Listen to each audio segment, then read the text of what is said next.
Ben, boa tarde a todas e a todos. Damos comezo á sesión do pleno ordinario do martes 30 de xullo de 2024. Señor secretario, ten a palabra. O primeiro punto do orden do día, que a aprobación se procede do borrador da acta da sesión anterior. Punto seguinte. O punto segundo, dar conta de decretos da alcaldía e asuntos varios. Punto O seguinte. punto terceiro, servicio de mañanceiros e comedor do CEIP Vales Villamarín. Voceiro do Grupo de Goberno ten a palabra. Ben, grazas, señora alcaldesa. Ben, logo da asunción do servicio de mañanceiros e de comedor por parte do Concello, logo dun arduo traballo anterior da AMPA do CEIP Vales Villamarín, que era o ente que o xestionaba con anterioridade, pois dende este Concello realizáronse diversas licitacións para poder prestar o servicio. A última destas producióse no ano 2022, licitación que tiña unha duración de 2 anos, máis 2 anos prorrogables, e ambas as dúas partes así o acordaban.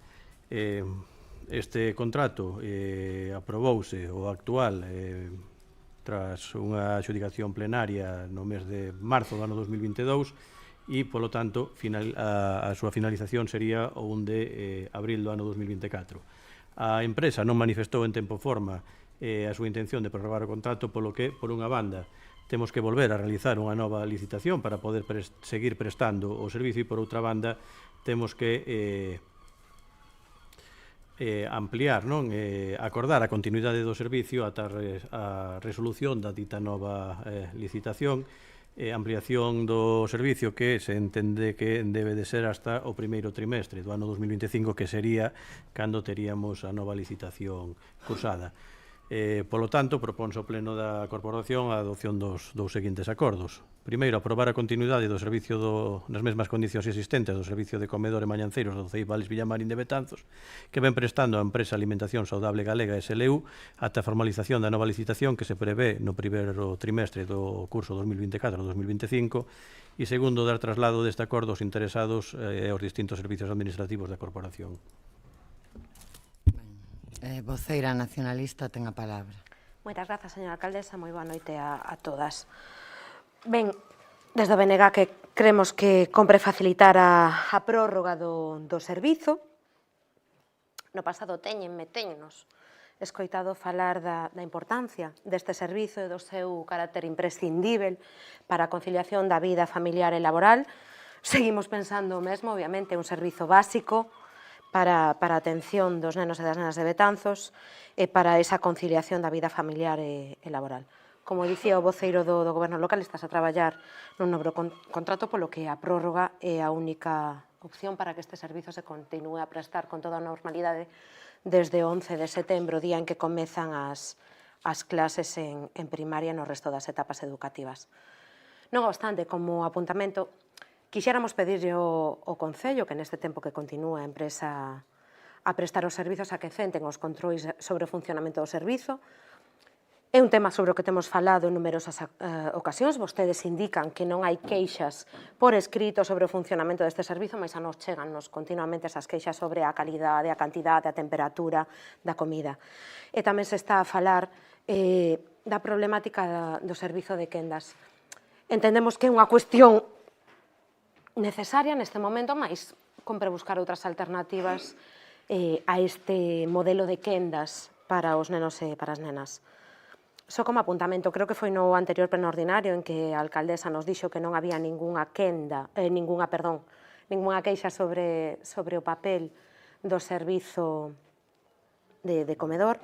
Desde as familias indícannos que nos consellos escolares do Vales Villamarín é un tema que se está indicando de maneira reiterada e as familias que teñen representación no Consello Escolar do Vales Villamarín fan constar continuamente esa problemática asociada ao servizo de comedor e de mañanceiros do Vales Villamarín. Nada máis nesta primeira intervención e moitas grazas. Moitas grazas. Voceira popular. Moitas grazas, señora alcaldesa, e boa tarde e noite a todos e a todas.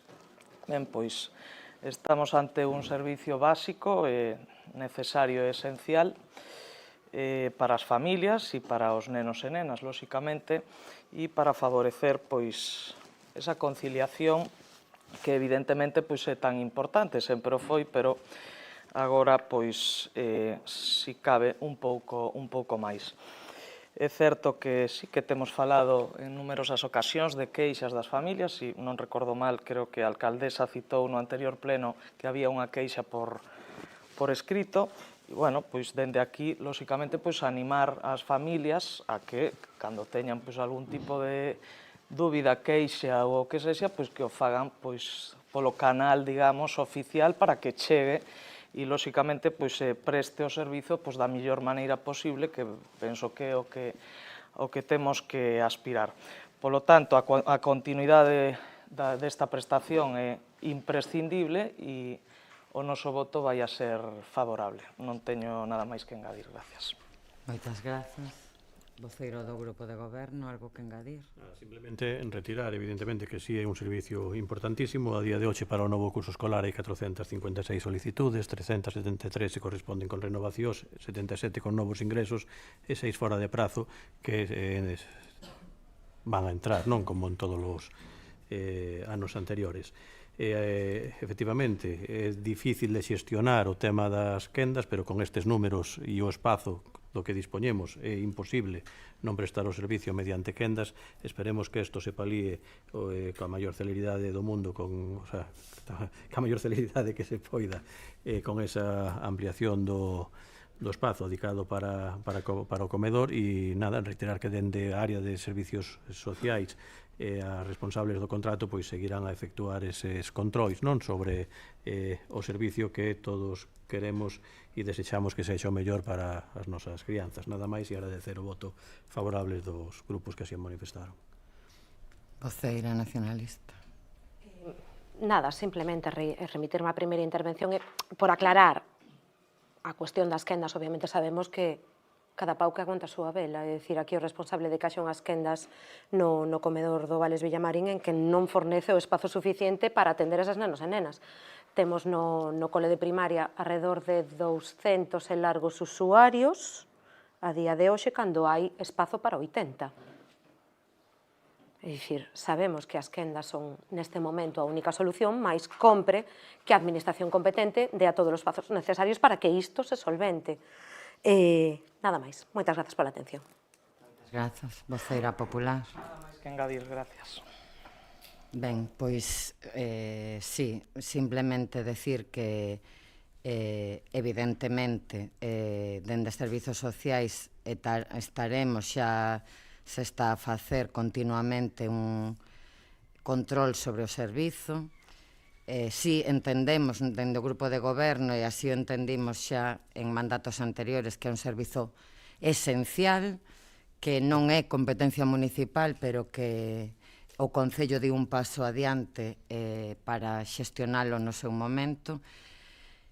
O tema das quendas, pois, como decía a voceira nacionalista, a día de hoxe é incuestionable polo número de nenos e nenas que están a disfrutar deste servizo.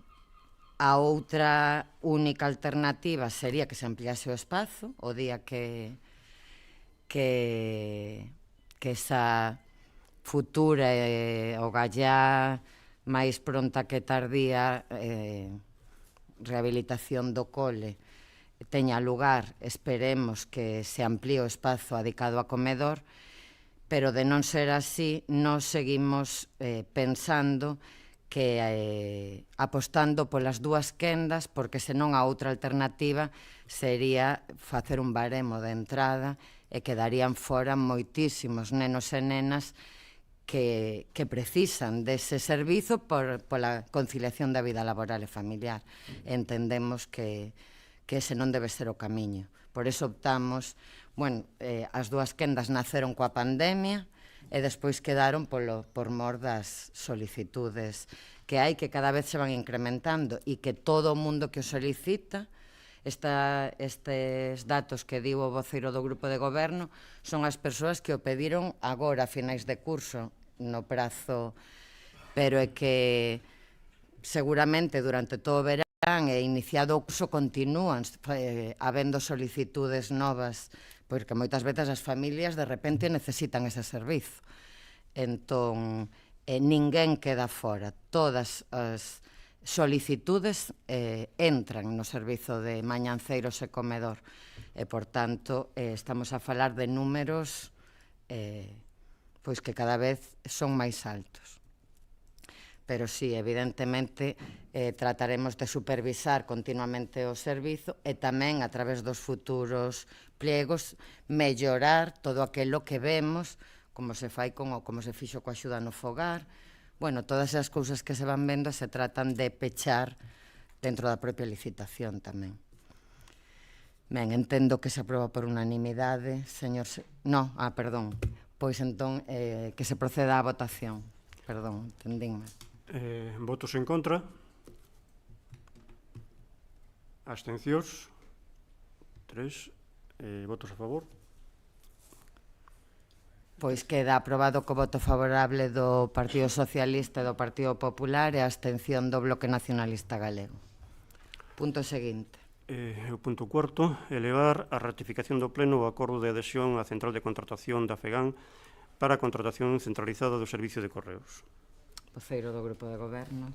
Ben, pois é unha ratificación dun acordo realizado pola Xunta de Goberno Local que se basea na disposición da Federación Galega de Municipios e Provincias que pon a disposición dos concellos unha ferramenta da central de contratación para os servicios postais e telegráficos.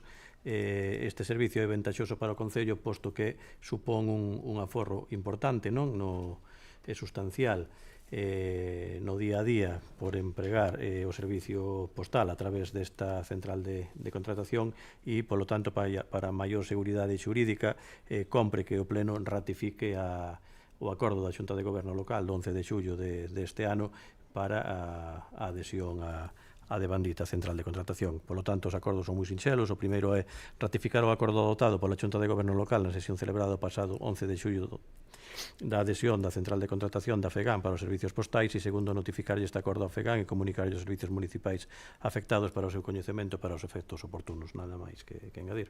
Moitas grazas. Voceira nacionalista. Grazas. Boa noite a todas. Pois como ben di o voceiro, é simplemente ratificar un acordo que xa se tiña, con lo cual para nos parecenos correcto, é aforrar custes e traballo e o noso voto vai ser favorable. Nada máis. Moitas grazas. Moitas grazas. Voceira popular. Grazas, señora alcaldesa.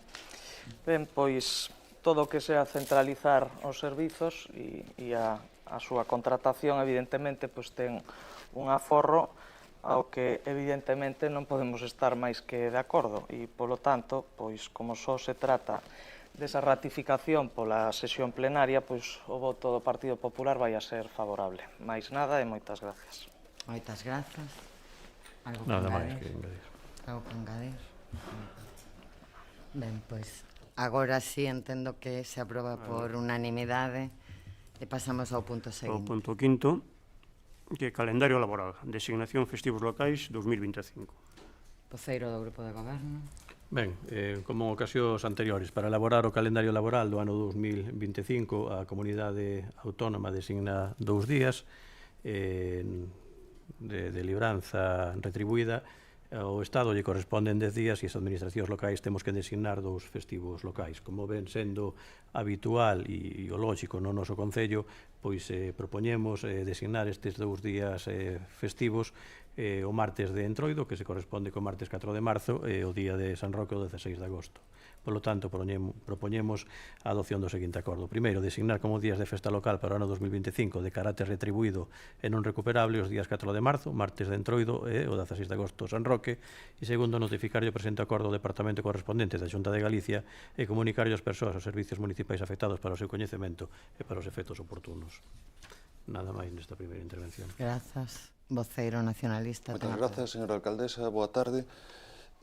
A proposta de festivos locais é a mesma que en anos anteriores, o Día de San Roque e o Martes de Entroido, que son as mesmas datas que veñen sendo os pasados anos tradicionalmente, son os festivos do noso Concello.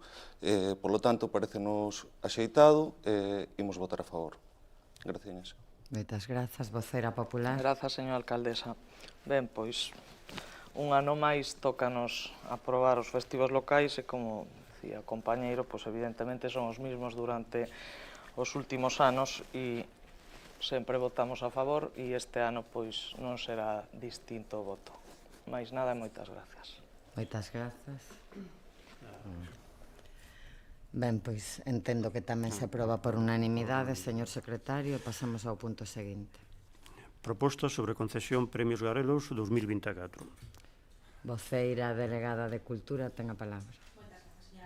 Pois traes a este pleno para a súa ratificación a proposta que foi dictaminada favorablemente por unanimidade dos asistentes pola Comisión de Nomenclatos, Distincións e Honras na sesión que se celebrou o 9 de xullo de 2024 relativa aos garelos do ano 2024. E por iso propónse adoptar os seguintes acordos. Primeiro, conceder os seguintes premios Garelos 2024. Garelo da Cultura e Educación, Libraría Biblos. Garelo dos Deportes, Club Xadrez Betanzos. Garelo do Comercio e Industria, Confeccións Chela. Segundo, dar traslado deste acordo aos distintos departamentos interesados aos efectos oportunos. Nada máis. Voceira nacionalista ten a palabra. Grazas. Pois como di a voceira do grupo de goberno, simplemente hai que ratificar o acordo ao que xa chegamos nesa comisión. Parecenos correcto, como dixemos en aquel momento, e simplemente apuntar que nos gustaría o millor que nas próximas pois se poida facer máis participativo, é dicir, facelo de algunha maneira para que a xente do pobo poida pois nomear ou achegar a quen lles parecería pois oportuno nomear como Garelo 2025. Nada máis, o noso voto vai ser favorable. Grazas. Moitas grazas. Voceira popular. Moitas grazas, señora alcaldesa, e boa tarde a todos e a todas. Ben, nada, como xa fixemos na Comisión de Nomenclator, imos votar a favor de todos os premiados. E, nada, agardamos, como se falou na reunión, todas as propostas dos grupos de oposición queden encima da mesa para futuras edicións e dar a noraboa aos que foron elixidos este ano. Mais nada e moitas gracias. Moitas grazas. Algo que engadir? Pois tamén entendo que se aproba por unanimidade, señor secretario. Punto seguinte. E o punto sétimo, a aprobación definitiva do deslinde do termo municipal de Betanzos con Abegondo. Voceiro do grupo de goberno. Grazas, señora alcaldesa. Ben, é un asunto que xa se debateu nesta sesión, concretamente o 16 de novembro do ano 2023, que este pleno acordou iniciar o procedimento de deslinde co Concello de Abegondo logo dunha petición efectuada polo dito Concello 27 de marzo do ano 23. Nese pleno de finais do 23, a parte de aprobar o expediente de deslinde, designamos as persoas representantes por parte do noso Concello que elaboraron a acta de deslinde, concretamente no mes de febreiro do ano 2024. Na dita acta se reflicte o deslinde acordado, que é o que coincide co plano do Plan Xeral de Ordenación Municipal que está en trámite, coincide co Plan Xeral de Ordenación vixente no Concello de Abegondo e, evidentemente, coincide coa realidade. Polo tanto, para finalizar xa o expediente, hai que acordar, aprobar o deslinde para que sexa xa definitivo. Polo tanto, leo os acordos que se propoñen. Primeiro, aprobar o deslinde co contido recollido na acta de deslinde de data do 22 de febreiro do ano 2024, que obra no expediente dos términos municipais de Abegondo e de Betanzos, e segundo, remitir certificación do presente acordo e copia da acta do deslinde á Comunidade Autónoma e ao Instituto Xeográfico Nacional. Terceiro, remitir certificación do presente acordo e copia da acta de deslinde á Administración do Estado, Dirección Xeral para a Administración Local do Ministerio de Administracións Públicas aos efectos da súa inscripción no Rexistro de Entidades Locais. Moitas grazas. Voceira nacionalista. Pouco máis que engadir, é dicir, é o último trámite que hai que seguir para facer efectivo ese deslinde. Todo o mundo está de acordo, coincide co pexón, o noso voto vai ser favorable. Nada máis, grazas. Moitas grazas. Voceira popular. Grazas, señora alcaldesa. Ben, pois acudimos a unha nova ratificación dun acordo para elevalo a definitivo e, no inicio xa votamos a favor e agora faremos lo mesmo. Mais nada e gracias. Moitas grazas. Algo que engadir? Non. Pois, señor secretario, entendo tamén que se aproba por unanimidade. Pasamos ao punto seguinte. Estudio para a supresión do paso a nivel punto kilométrico 5/697 na línea Betanzos-Ferrol, municipio de Betanzos a Coruña. Voceiro do Grupo de Goberno ten a palabra. Vale, moitas grazas, señora alcaldesa. Ben, é un asunto tamén coñecidos por todas e por todos. O administrador das infraestructuras ferroviarias ten a intención de suprimir o noso paso a nivel, o paso a nivel existente no porto, en base a normativas europeas e o Real Decreto 929/2020 no que se recolle a seguridade nas vías férreas. No caso do noso Concello, o que xa comentaba con anterioridade, a DIF enviou unha proposta no seu momento, unha proposta que tiña un impacto importante, sobre todo na rúa argentina, posto que consistía na construción dun paso elevado para o acceso de rodado ou de bandito polígono que ia paralelo ás edificacións existentes. Polo tanto, por aquel momento, convocouse a veciñanza e aos propietarios e propietarias de instalacións comerciais e industriais na zona do Porto unha xuntanza na que se lles informou desta proposta de Adif e naquel momento acordamos recheitar esa proposta e trasladarlle a Adif que estudiase outras alternativas. Dende o Concello se mantiveron diversas conversas con Adif para que tratasen de buscar unha solución que non tivera ese impacto sobre a vida e as vivendas dos veciños e das veciñas desa rúa, que tamén non fora lesivo para os intereses das propiedades e dos comerciantes e dos industriais que tiñan os seus negocios e que teñen os seus negocios no Porto, e polo tanto presentaron unha alternativa que parte da Estrada Nacional 6 na avenida da Coruña, cerquiña da recentemente construída rotonda da Madalena, mediante a construción dun vial que ten un tramo elevado duns 135 metros de longitude que finalizaría nunha rúa do polígono cunha longitude total de 300 metros. Para resolver o acceso peonil ao Porto, a alternativa que propón a DIF, que a supresión do paso a nivel, pois é a construción dunha pasarela metálica, e estas dúas solucións pois se lles puxo en datas pasadas a veciñanza da rúa argentina e os propietarios das instalacións comerciais do Porto. Estamos a falar dun tema de seguridade, pero tamén estamos a falar nunha zona na que hai que levar a cabo unhas actuacións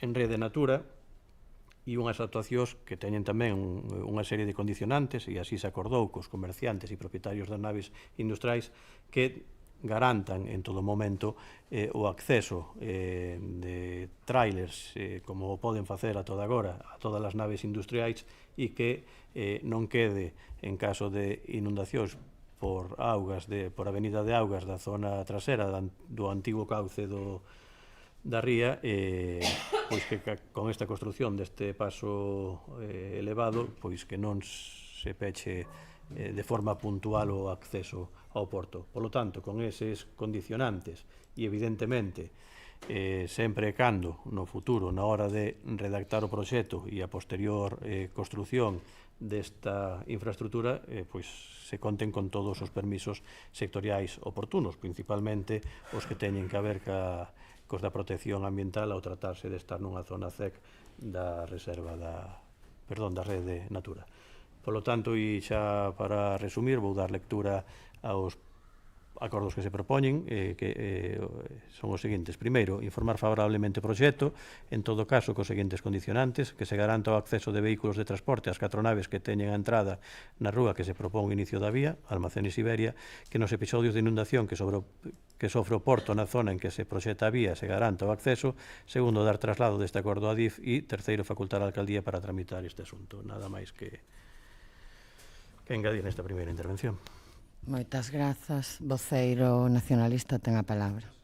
Desde o Bloque Nacionalista Galego entendemos que de todas as propostas para suprimir este paso a nivel, esta é a que ten un menor impacto. Entendemos que a normativa da Unión Europea e a planificación de Adif recomenda a supresión dos pasos a nivel.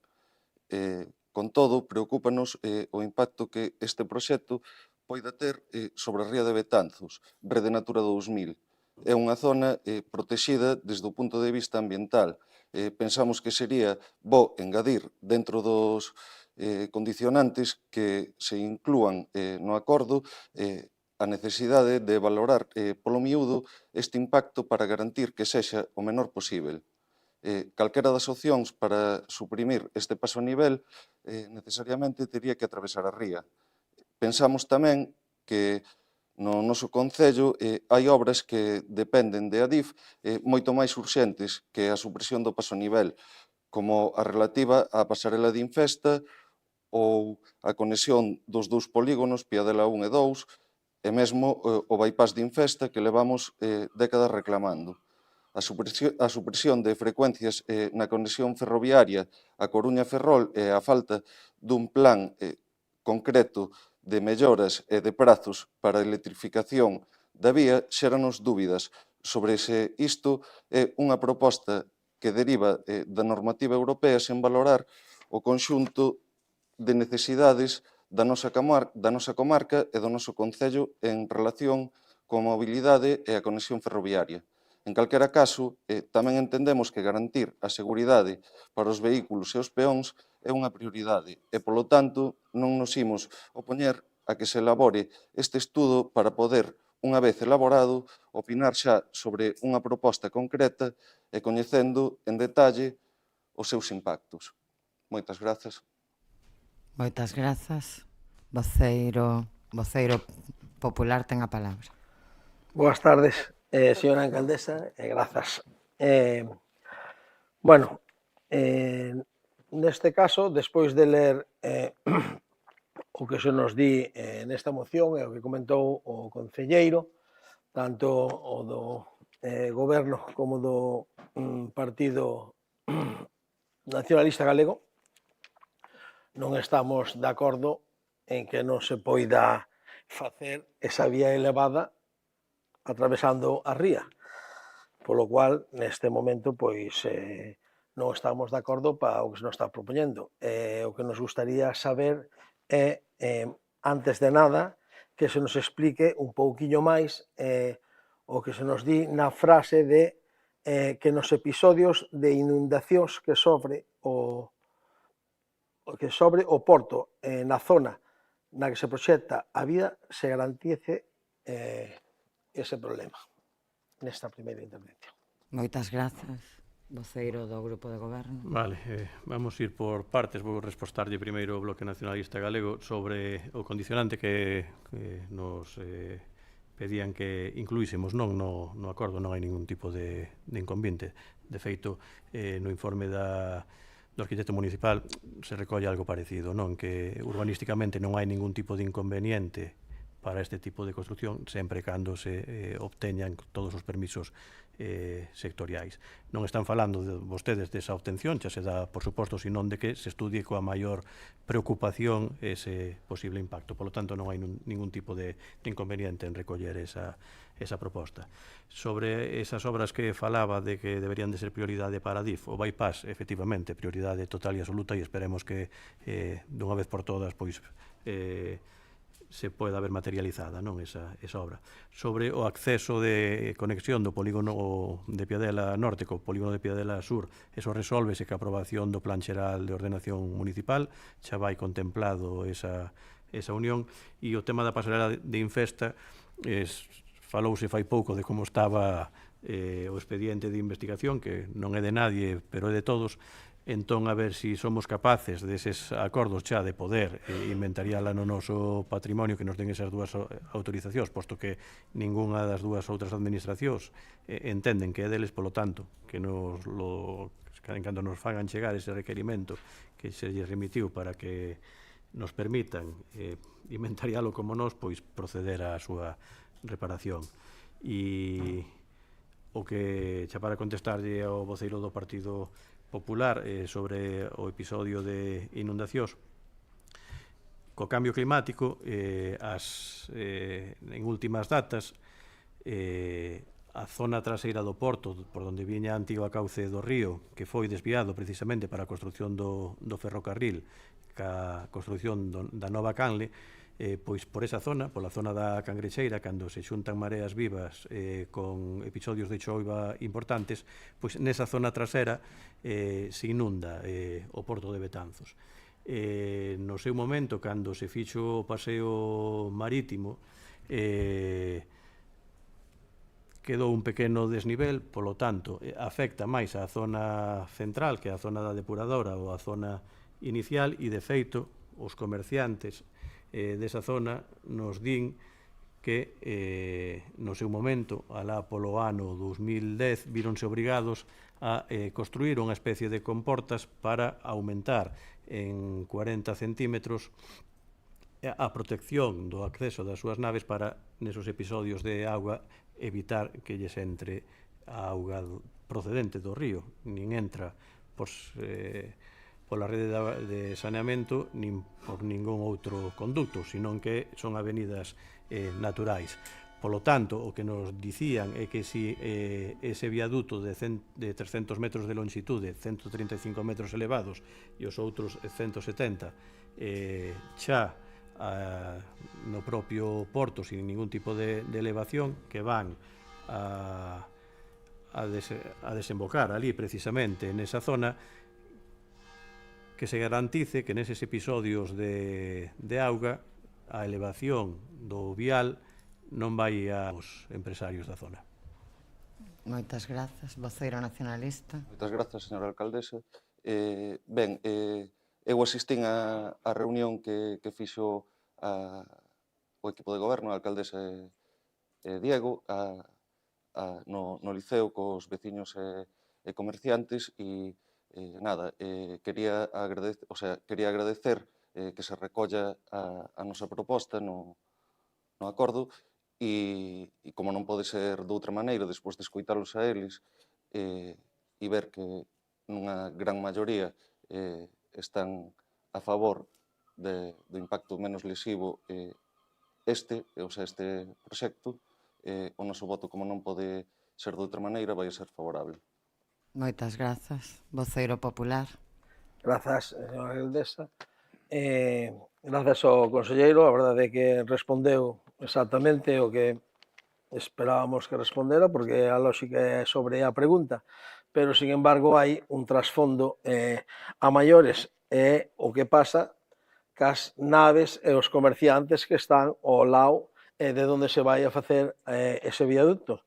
Hai que recordar que fai 20 e 30 anos, por o tema do cambio climático, só conocemos todos as lagarteiras, inundaban unha vez esa zona, pero hoxe en día son 4, 5 ou 6 veces.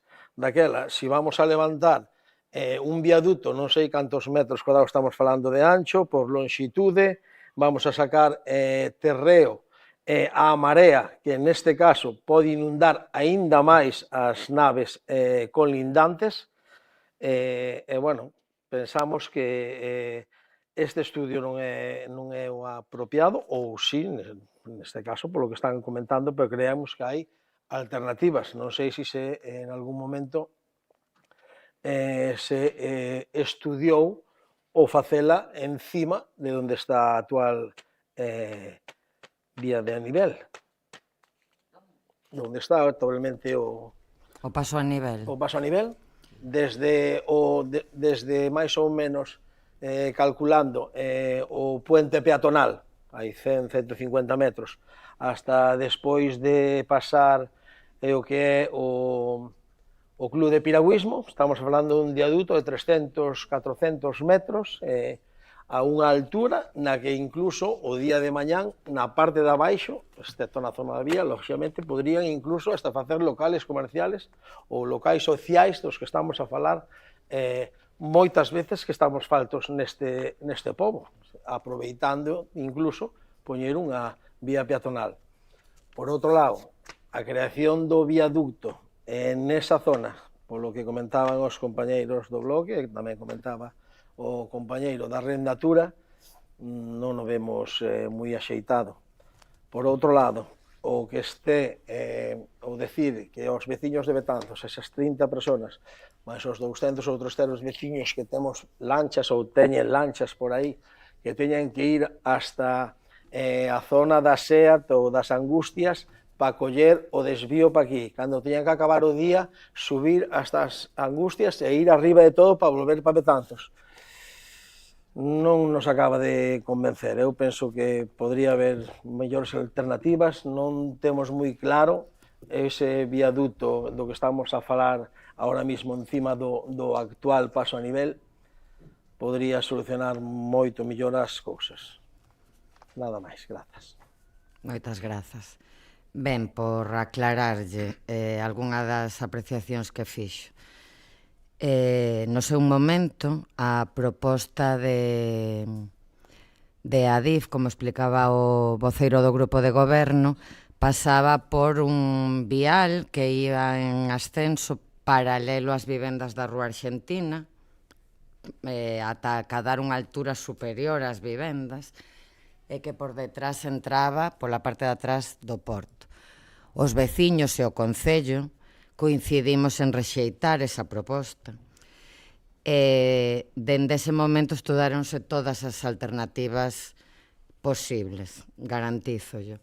Unha foi algo parecido ao que está a plantexar, era un paso elevado por riba da vía, rodado, pero tería que acadar tanta altura que tamén os veciños rexeitaron, ademais do impacto paisaxístico que non cumplía con temas de normativa por ningún lado. Tamén se estudou o facelo soterrado, pero tamén se descartou pola profundidade que debía acadar, pola cercanía á ría, en fin, moitos temas en contra.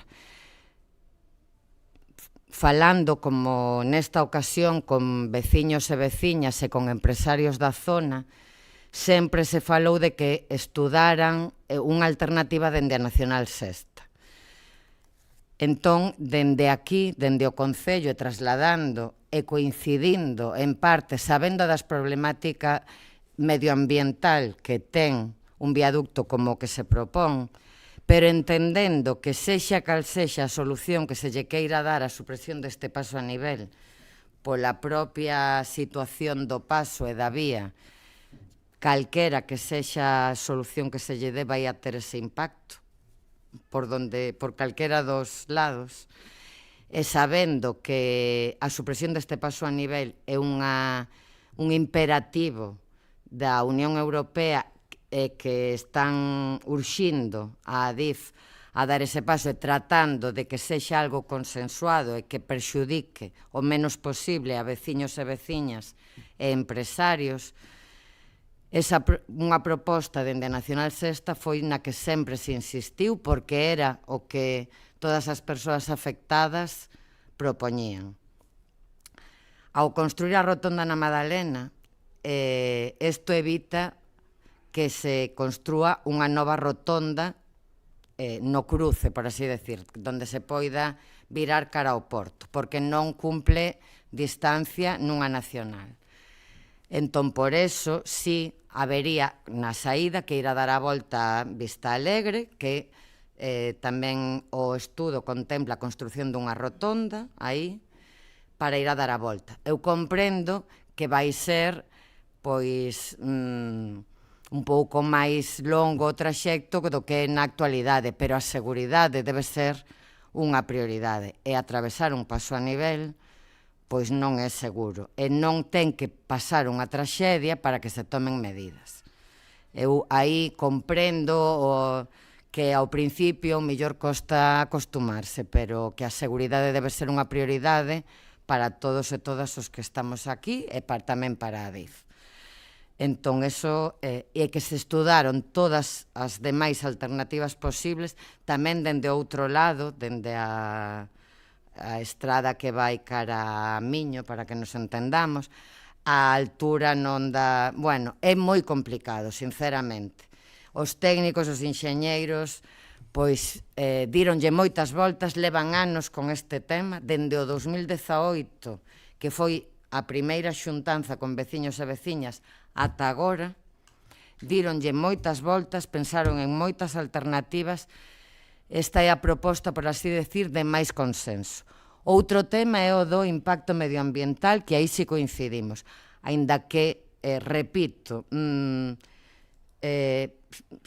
se mire por donde se mire é imposible non afectar medioambientalmente pola propia situación do paso a nivel, por donde está situado o porto e por donde está situado o paso a nivel. Entón, eu non sei se vai contar con eses informes favorables, sectoriais ou non, pero sí concordamos en que é algo moi importante a ter en conta. Pero tamén que a seguridade, tanto para os vehículos que acceden a esa zona como para os peóns, que son moitos, tanto todas as persoas que acceden ao clube de piragüismo como moita xente que vai a pasear por esa zona, pois debe ser unha prioridade. Entón, bueno, parécenos unha proposta que recolle aquel consenso, como se viu na xuntanza, con eses matices que sí nos preocupan. Parece, por este estudo, que hai 4 naves que a súa entrada podería verse afectada. Non, eso non pode pasar. Temos que garantizar o acceso a todas as naves, evidentemente. Dignos os empresarios desa problemática coas enchentes nesa zona de atrás, que tamén queremos que o teñan en conta a hora de facer o proxecto, e o tema medioambiental. E eso son os condicionantes que se recollen no acordo, esperando a ese proxecto e a que despois ese futuro proxecto, por suposto, ten que contar con todos os informes favorables, que son bastantes, e os sectoriais que terán que solicitar. Pero, bueno, non sei se lle aclarei. Ben, pois, señor secretario, que se someta a votación co engadido que indicaba o voceiro nacionalista. Ben, votos en contra. 7 do Partido Popular. Abstencións e votos a favor. Non.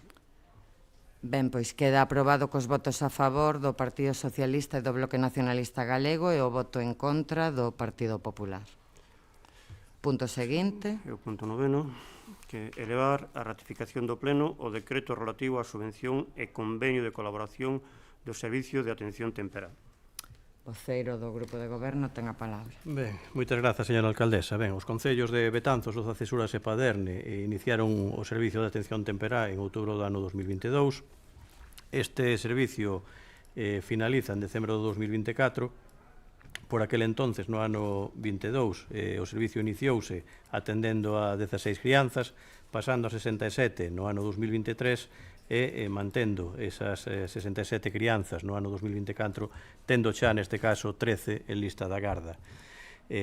O 82% destas 67 crianzas son de Betanzos, o 13% de Oza Cesuras e o 5% de Paderne. Recentemente saiu unha nova convocatoria de axudas publicada concretamente no Diario Oficial de Galicia do 9 de xullo do ano 2024 e acolléndonos a esa orde do Fondo Social Europeo, pois solicitamos ampliar o servicio para poder dar cabida á lista da garda existente e continuar co servicio dende 1 de novembro do ano 2024 ata o mes de novembro do ano 2026, de outubro. Polo tanto, a subvención xa se tramitou, evidentemente, para entrar en tempo e forma. Asinouse o convenio con estes dous concellos a maiores, que xa veñen participando, o Concello de Cesuras e Paderne, e, polo tanto, para unha maior seguridade xurídica, compre ratificar ese acordo de solicitude de subvención por parte do Pleno. Polo tanto, vou dar a lectura aos acordos que se propoñen, que ratificar o decreto transcrito na proposta e dar traslado do presente acordo aos interesados para os efectos oportunos.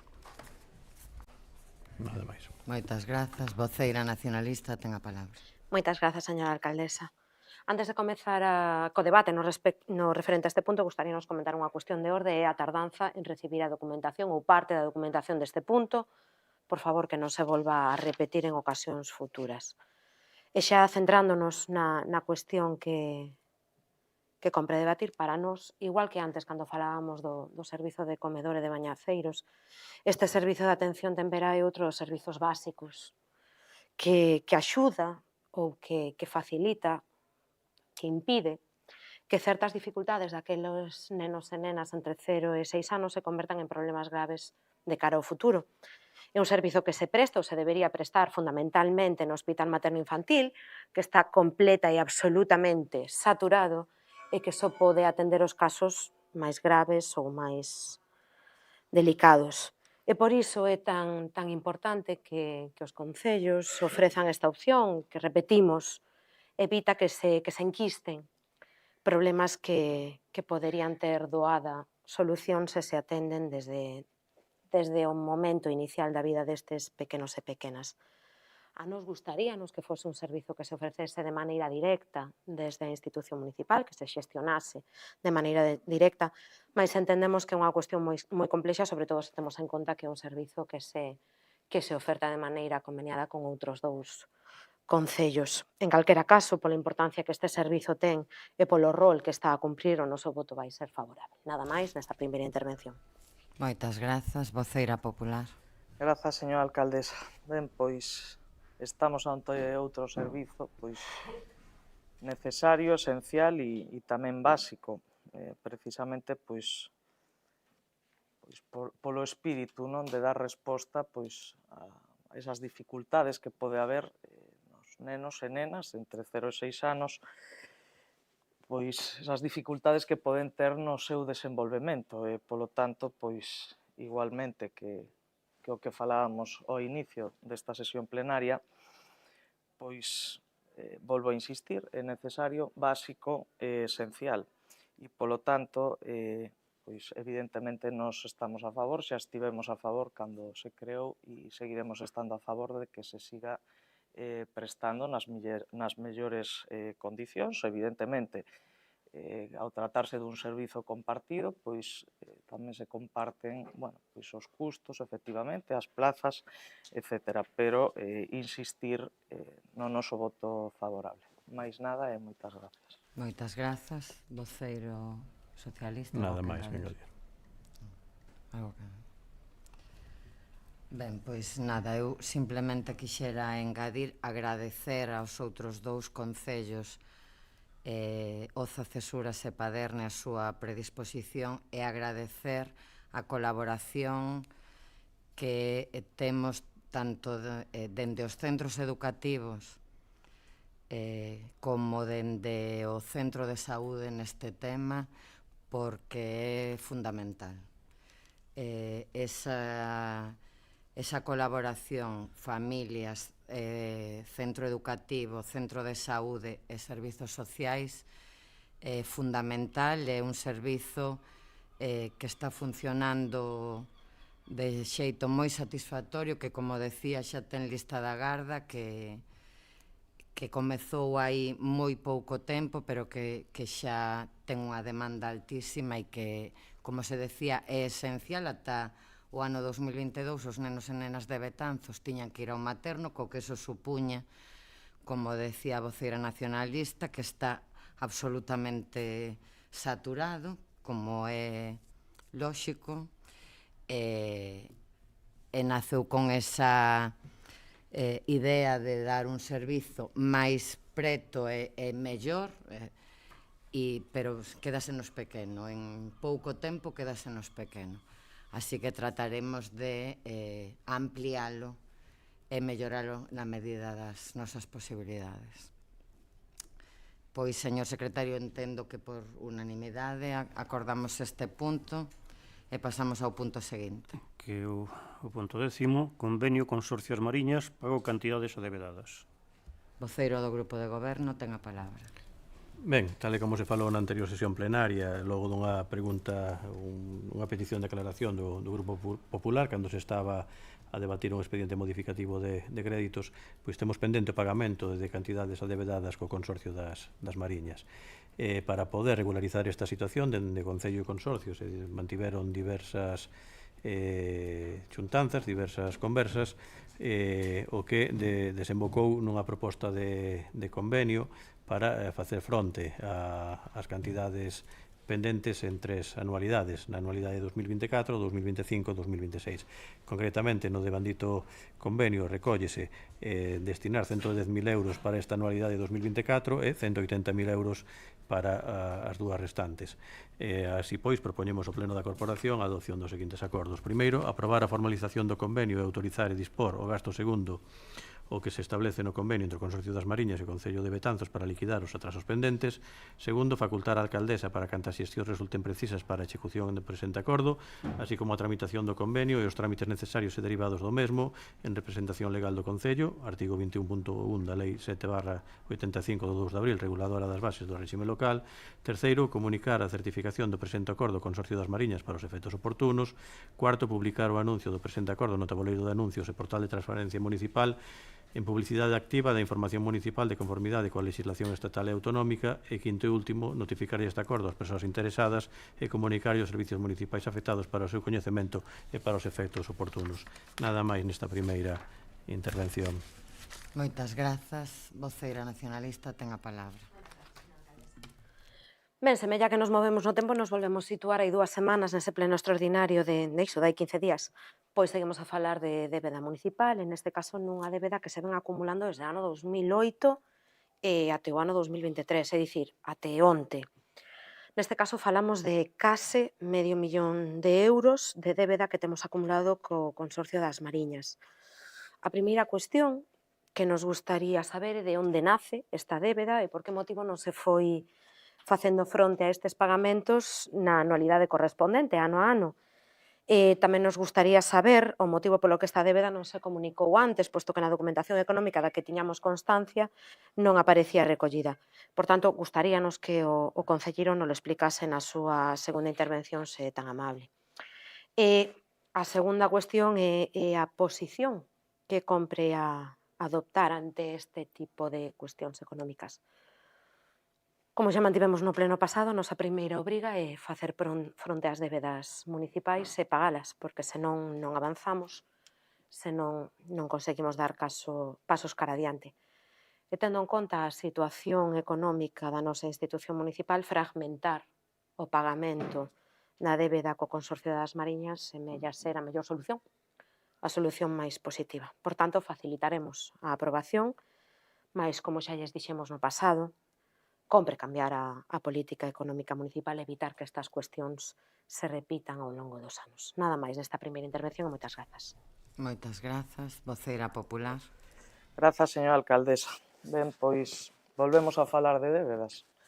Como avanzaba o voceiro de goberno, máis a voceira nacionalista, hai pouco máis de 15 días celebramos pois un pleno extraordinario no que falamos moito sobre as débedas do Concello de Betanzos. E hoxe, pois, novamente volvemos a falar. Pero, evidentemente, as débedas hai que pagalas. E non vou a volver a repetir, unha vez máis, todo o que dixemos sobre a forma, a maneira, a necesidade de mudar a xestión deste Concello e, sobre todo, a necesidade de mudar a forma de pagar, que eso hai que facelo canto antes, como así di a normativa. Pero, independentemente de todo o que acabo de dicir, as débedas hai que pagalas e, polo tanto, o Partido Popular non vai a ser quen sexa un impedimento ou poña un impedimento para isto, porque, ademais, bueno, pois, son débedas que veñen de lonxe. E, polo tanto, o noso voto vai a ser o da abstención. Máis nada e moitas gracias. Moitas grazas. Voceiro do Grupo de Goberno. Vale, grazas, señora alcaldesa. Ben, para contestar as preguntas que se efectúan. O pagamento actual do que son os trimestres do consorcio supoñen para o Concello uns 56.000 euros anuais. Este ano nos orzamentos levábamos 312.000 euros para facer fronte ao pagamento do consorcio desos 56.000 euros e da débeda contraída.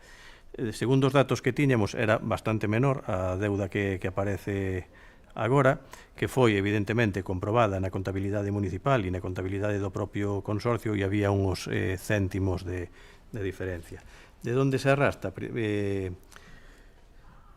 Na actualidade, o que se ven a pagar ao consorcio é polo servicio de recollida e nos anos anteriores tamén se incluían nesas liquidacións outros servicios a maiores, como eran os servicios sociais consorciados e a asistencia de letrados e letradas para tamén servicios sociais. Polo tanto, as cantidades eran infinitamente superiores ao que se ten que pagar agora. Polo tanto, se foi generando unha débeda que estaba en torno aos, creo recordar, e o dixen no anterior pleno, aos 300.000 euros no ano 2010, se foi intentando ir paliando esa débeda, ao mesmo tempo que se pagaban liquidacións anteriores, se ian deixando de pagar liquidacións do exercicio. Polo tanto, o que se pagaba se ia generando,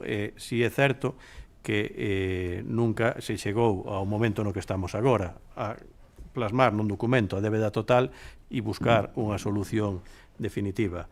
Principalmente porque naqueles momentos se discutía sobre os activos e os pasivos, é dicir, o Concello de Betanzos había achegado no seu momento persoal que outros concellos non habían achegado, se entendía que nos remanentes que afloraban no consorcio nos correspondían a cada concello en función do que había aportado nos inicios da creación do ente e, por eso, nunca, ni no ano 2007, ni no 8, ni no 14, ni no 18, se lle deu unha solución definitiva.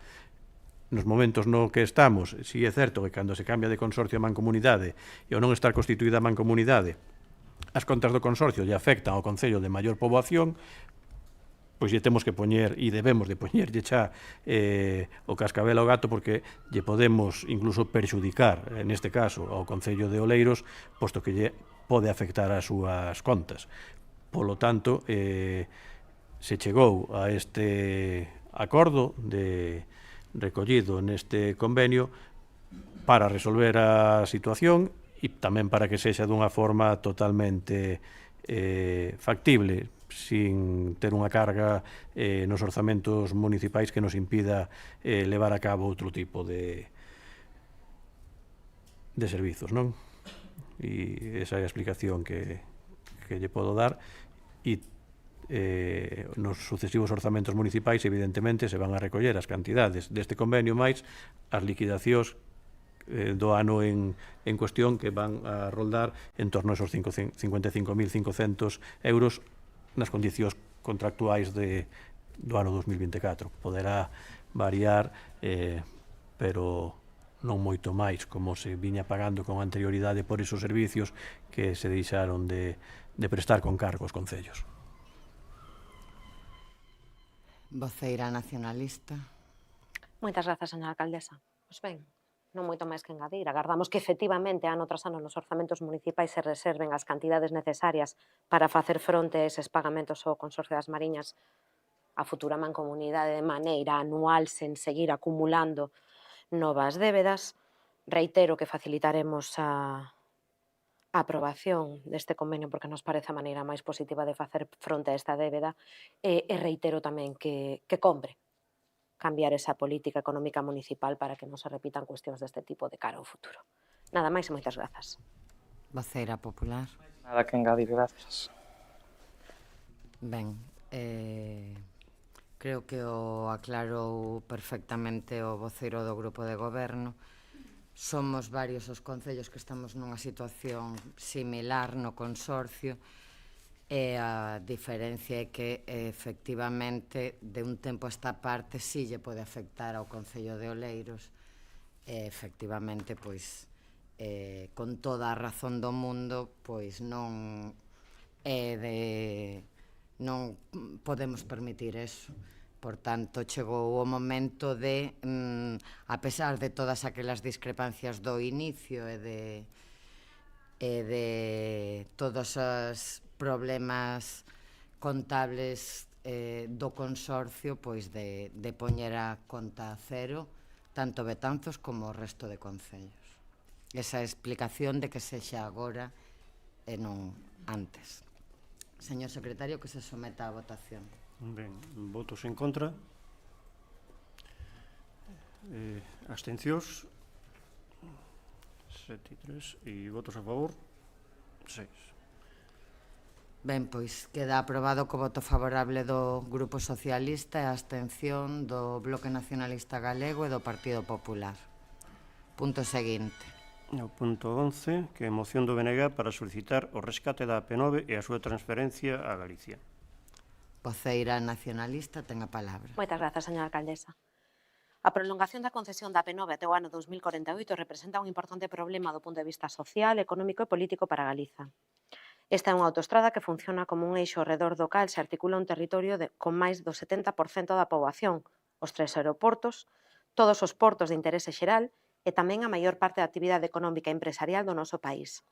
Por tanto, que un elemento de mobilidade tan central sexa unha vía de pagamento coas portaxes máis altas do Estado español é un evidente problema, non só para os usuarios e usuarias particulares, senón tamén para as empresas que ven gravados os custos de produción e de distribución como consecuencia do pago das peaxes. Isto vese agravado por 3 feitos. En primeiro lugar, porque na Galiza carecemos dun sistema de transporte público á altura das necesidades que estrutura a mobilidade interna de forma racional, tanto para pasaxeiros como para mercadorías.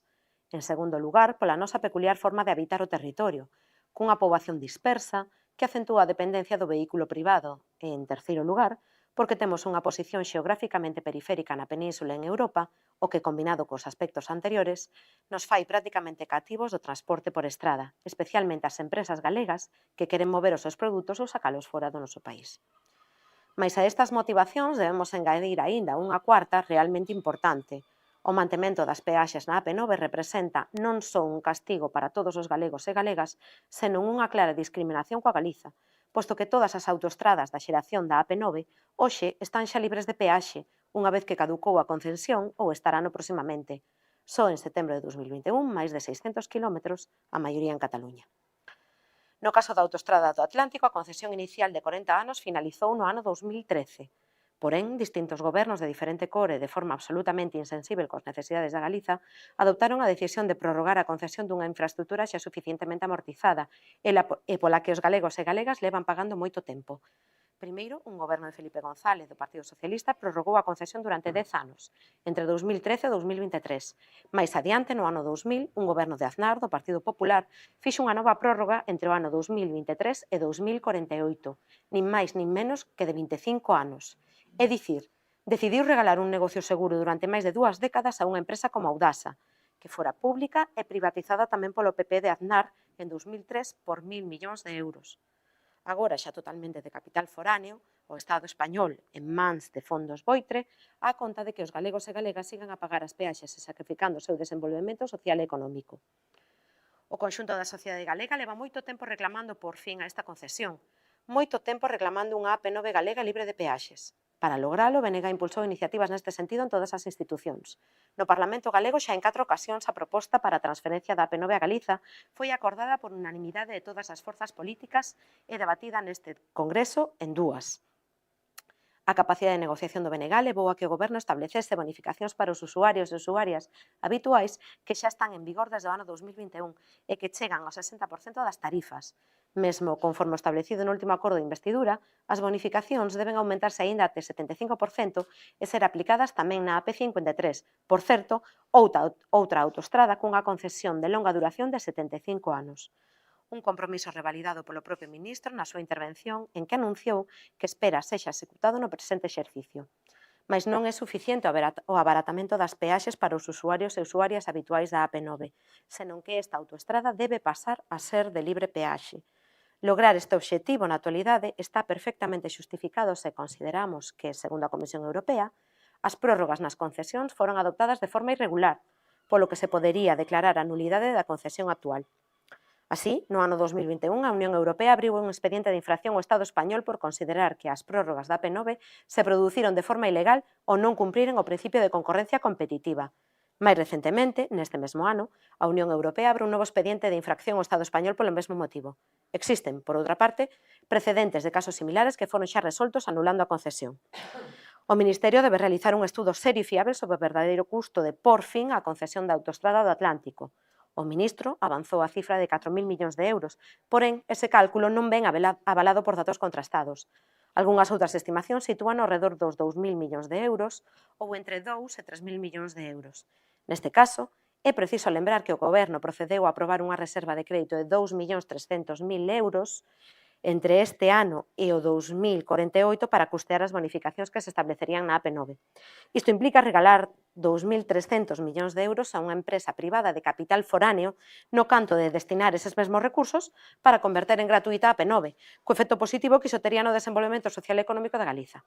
Ademais, si foron executados rescates milmillonarios noutras infraestructuras, como o caso das radiais madrileñas, das que se descoñece a día de hoxe con exactitude o custo real, aínda que se estima que se situou por riba dos 4.000 millóns de euros. No caso da AP9 na Galiza, resulta evidente que é moito máis favorable para os intereses públicos por punto final a concesión da AP9, que seguir regalando diñeiro de todos os galegos e galegas a unha empresa privada que fai un negocio escandaloso coas peaxes.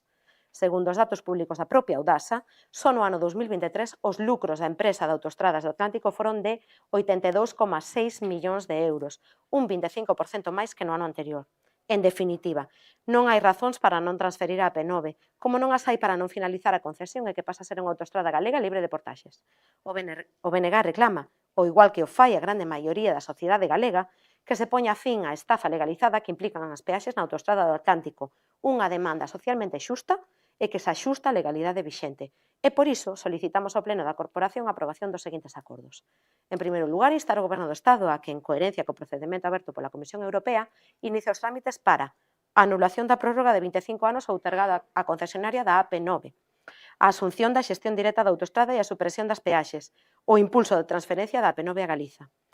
En segundo lugar, instar o Goberno do Estado e a Xunta de Galiza a encargárense os estudos en que se exploren as vías xurídicas para a anulación da prórroga e se avalíen os custos económicos que tería para o Estado a asunción da xestión directa da AP9.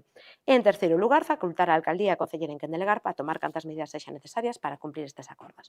Moitas grazas a todas pola atención. Moitas grazas. Voceira popular. Grazas, señora alcaldesa. Ben, a AP9, como sabemos, trátase dunha infraestructura estatal que está otorgada polo Goberno Central e que, como comentaba a voceira do Bloque Nacionalista Galego, está sendo obxecto dun expediente pola Comisión Europea. Dende o Partido Popular, creo que a nosa postura é clara. Nos imos a seguir centrados en dúas cuestións fundamentales, que é a cesión desta autoestrada a Galicia, por unha banda, e por outra banda, a gratuidade das súas peaxes. O PP o que aspira é a xestionar dende a autonomía a autovía do Atlántico, a AP9, e por iso seguiremos exixindo que o Goberno de España atenda o acordado polo Parlamento galego e refrendado no Congreso dos Diputados. Pese a este avance que supuxo esa toma en consideración por parte das Cortes Xerais da proposición de lei impulsada polo Partido Popular, como dixo tamén a voceira nacionalista, aprobada por unanimidade no Parlamento de Galicia, xorden algunhas dúbidas sobre a vontade real por acadar unha AP9 que sexa 100% galega e libre de cargas. Nos seguiremos exixindo rigor e unidade. Rigor que se materialice na elaboración por parte do Goberno de España dun estudo que sexa serio e minucioso sobre o custo que suporía o rescate e a gratuidade da autovía do Atlántico e que ofreza tamén certeza ás cifras.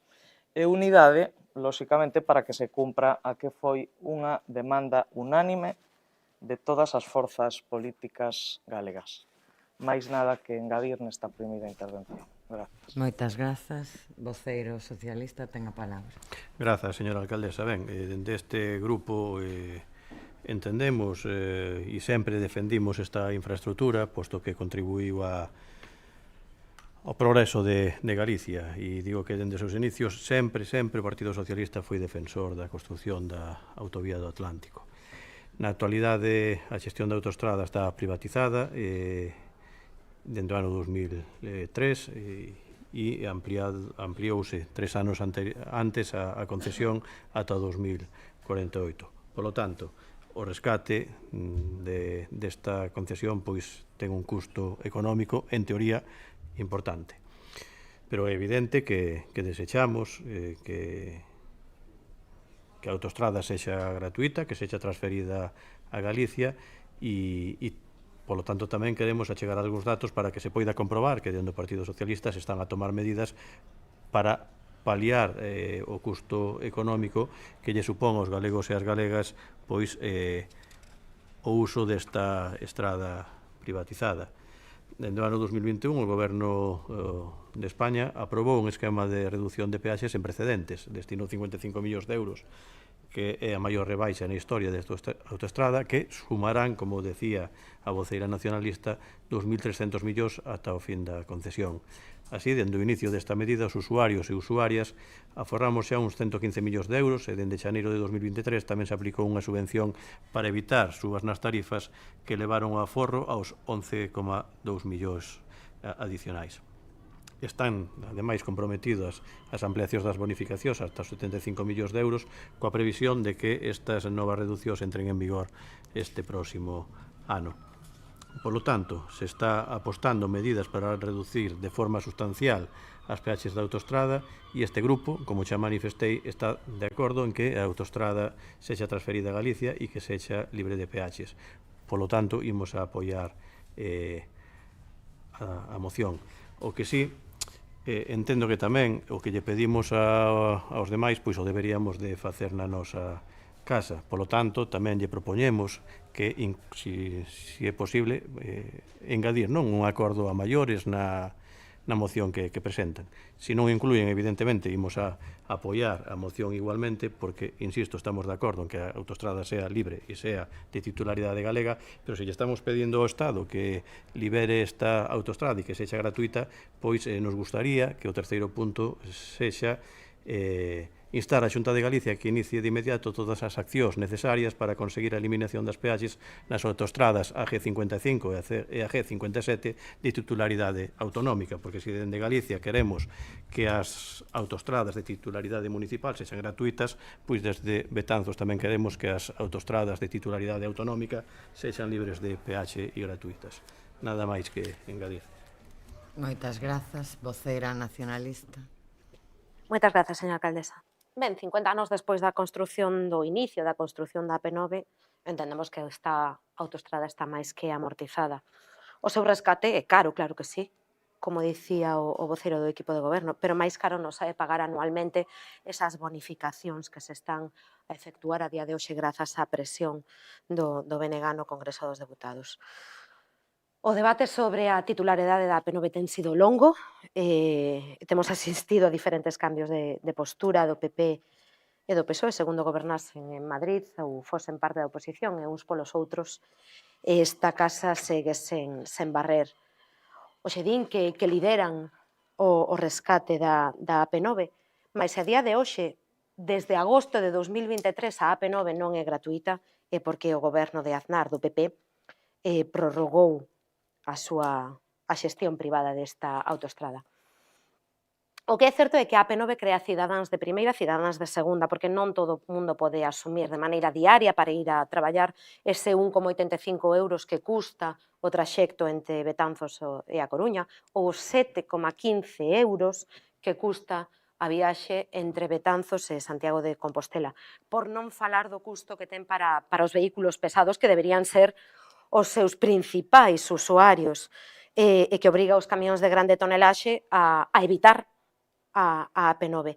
E aquí chegamos ao localismo, a como nos afecta aos betanceiros e betanceiras a peaxe da AP9, porque se nos barrios da Ribeira, en Saavedra Meneses ou na Madalena, os veciños e as veciñas están a soportar de maneira diaria e continua un volume elevado de tránsito de camións de grande tonelaxe que crean un problema de convivencia coa veciñanza e de seguridade viaria, e porque esta vía que cruza a Ribeira, Madalena e Saavedra Meneses é a única alternativa gratuita para dar acceso ao peirao de Ferrol, de ser gratuita a AP9, poderíamos evitar que estes camións de grande tonelaxe estiveran a día de hoxe cruzando a Ponte Vella. De igual maneira, os veciños de Montellos ou de Guiliade están a soportar un tránsito de camións de elevada tonelaxe, tamén de vehículos que se poderían evitar se a AP9 fose gratuita e todos eses vehículos que toman a AC 542 para evitar o pagamento puderan ir por unha A9 que non fora de pago. Betanzos ten unha situación estratégica e se a AP9 pasase a ser gratuita, todos e todas nos poderíamos beneficiar desa situación que podería ser unha grande oportunidade para o noso desenvolvemento económico e o noso desenvolvemento comercial. Por tanto, creemos que esta moción, ademais de ser beneficiosa para o conxunto da sociedade galega, tamén o é de maneira local para os betanceiros, betanceiras, para os nosos comerciantes e para os nosos empresarios. Por iso agradecemos o voto favorable de quen así o manifestou. Vemos positivo esa engádega que nos indica desde o equipo de goberno, non temos problema en incluíla, e nada máis. Moitas grazas, voceira popular. Grazas, señora alcaldesa. Ben, si, foi un goberno de Aznar o que fixo unha prórroga na concesión da AP9, tamén un goberno de Felipe González, foron dúas as prórrogas que houve, unha de 10 e outra de 25 anos. Que precisamente eso é o que está a investigar a Comisión Europea. O que investiga é si cumplen ca normativa de competencia.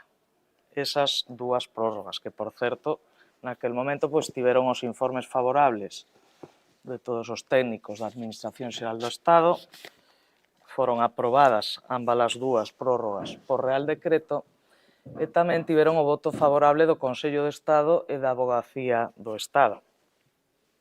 Poden estar equivocados e por eso Europa está, lóxicamente, comprobando si se cumple, como decía, a normativa de competencia.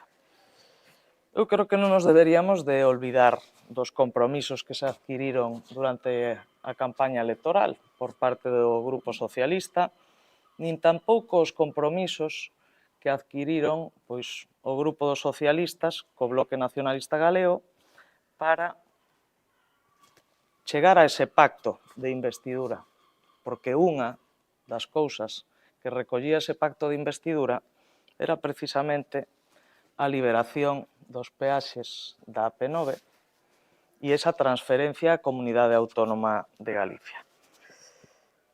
Eu volvo a decir o mismo, nós seguiremos con esas dúas cousas que son o que lle importa ao Partido Popular porque é o que lle importa aos galegos e ás galegas e, polo tanto, o noso voto vai a ser o da abstención porque estamos de acordo con algunha das cousas pero con outras non. Máis nada e moitas grazas.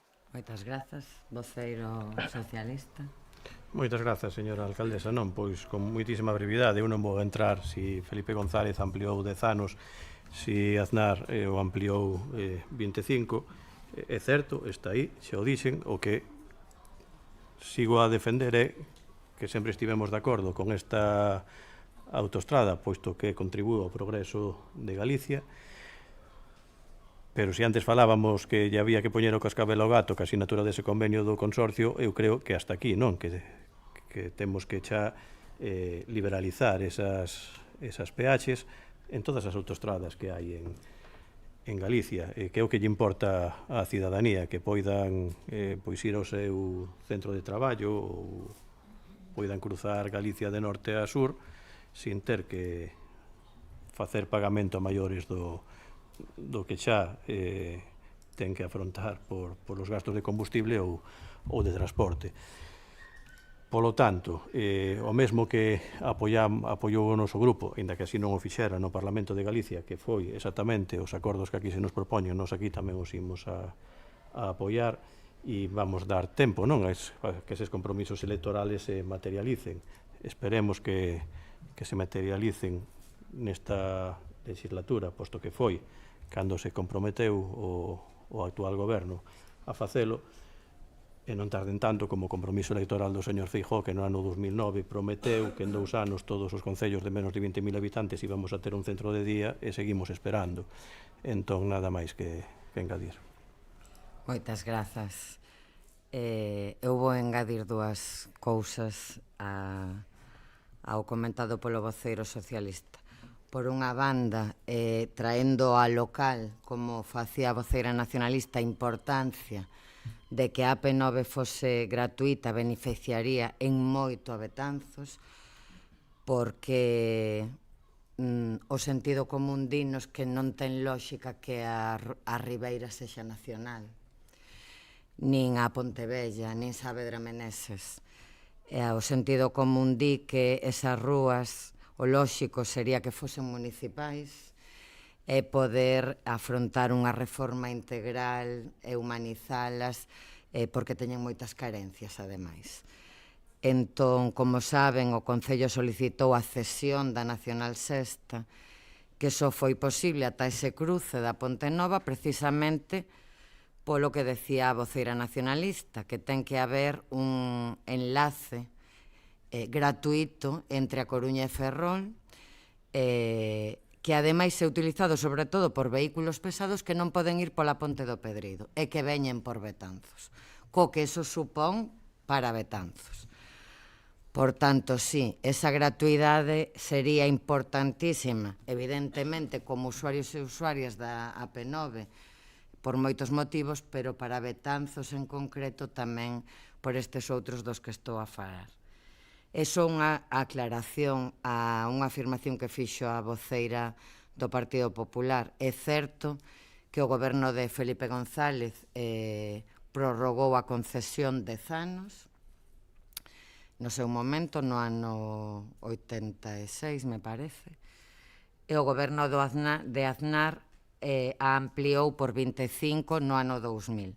A diferencia é que esta segunda prórroga, polo que di Bruselas neste momento, e que entendo que todavía se está a investigar, non era posible, tiña que sair a concesión. E a outra gran diferencia que non podemos esquecer é que a Audasa no seu momento era unha empresa pública, que o señor Aznar, 3 anos despois desa prórroga, que xa veremos ou non se é irregular ou non, 3 anos despois privatizou. E cambia moito a cuestión. Pero, bueno, o tempo dirá, pero só se está a investigar esa segunda prórroga. Infórmese ben. Por dúas razóns, por se era ou non posible, e pola privatización 3 anos despois da empresa pública que xestionaba esa autoestrada.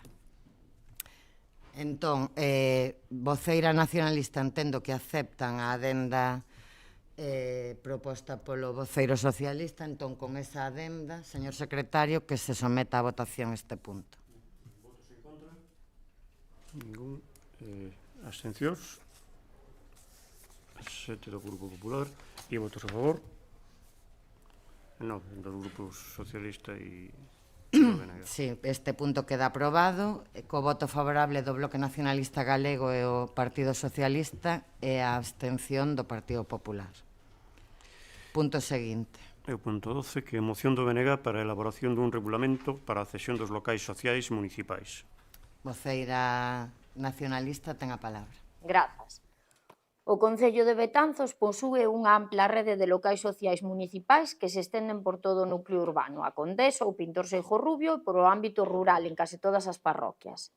Esta rede de locais sociais municipais está conformada por locais de moi diversa índole, que abrangue desde locais con forte carga patrimonial, como o antigo matadoiro da Ribeira, ata outros de nova construcción, como os locais de San Rozo ou de Piadela. Todos eles están a disposición da veciñanza para o seu uso puntual. En algúns deles desenvolvense actividades planificadas polo Concello de Betanzos.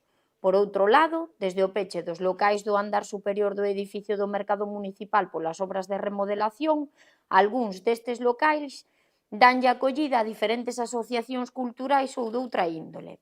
Estas asociacións teñen cedido os usos dos locais que ocupan de maneira temporal, nalgún caso compartindo con outros grupos o único local. Na reunión do Consello Municipal da Cultura que tivo lugar o pasado xoves 18 de xullo, xurdiron algunhas cuestións relativas ás cesións dos locais sociais municipais e diferentes colectivos. Por un lado, solicítase a creación dun regulamento que clarifique as condicións de usos destes locais, así como os dereitos e deberes das asociacións que teñen cedida a utilización destes espazos. Por outro lado, certos colectivos solicitan que se abra o debate sobre a posibilidade de cesión a outros entes que non sexan estrictamente asociacións, senón tamén a colectivos que conteñen unha amplia base de persoas asociadas e que se desenvolvan a súa actividade en Betanzos.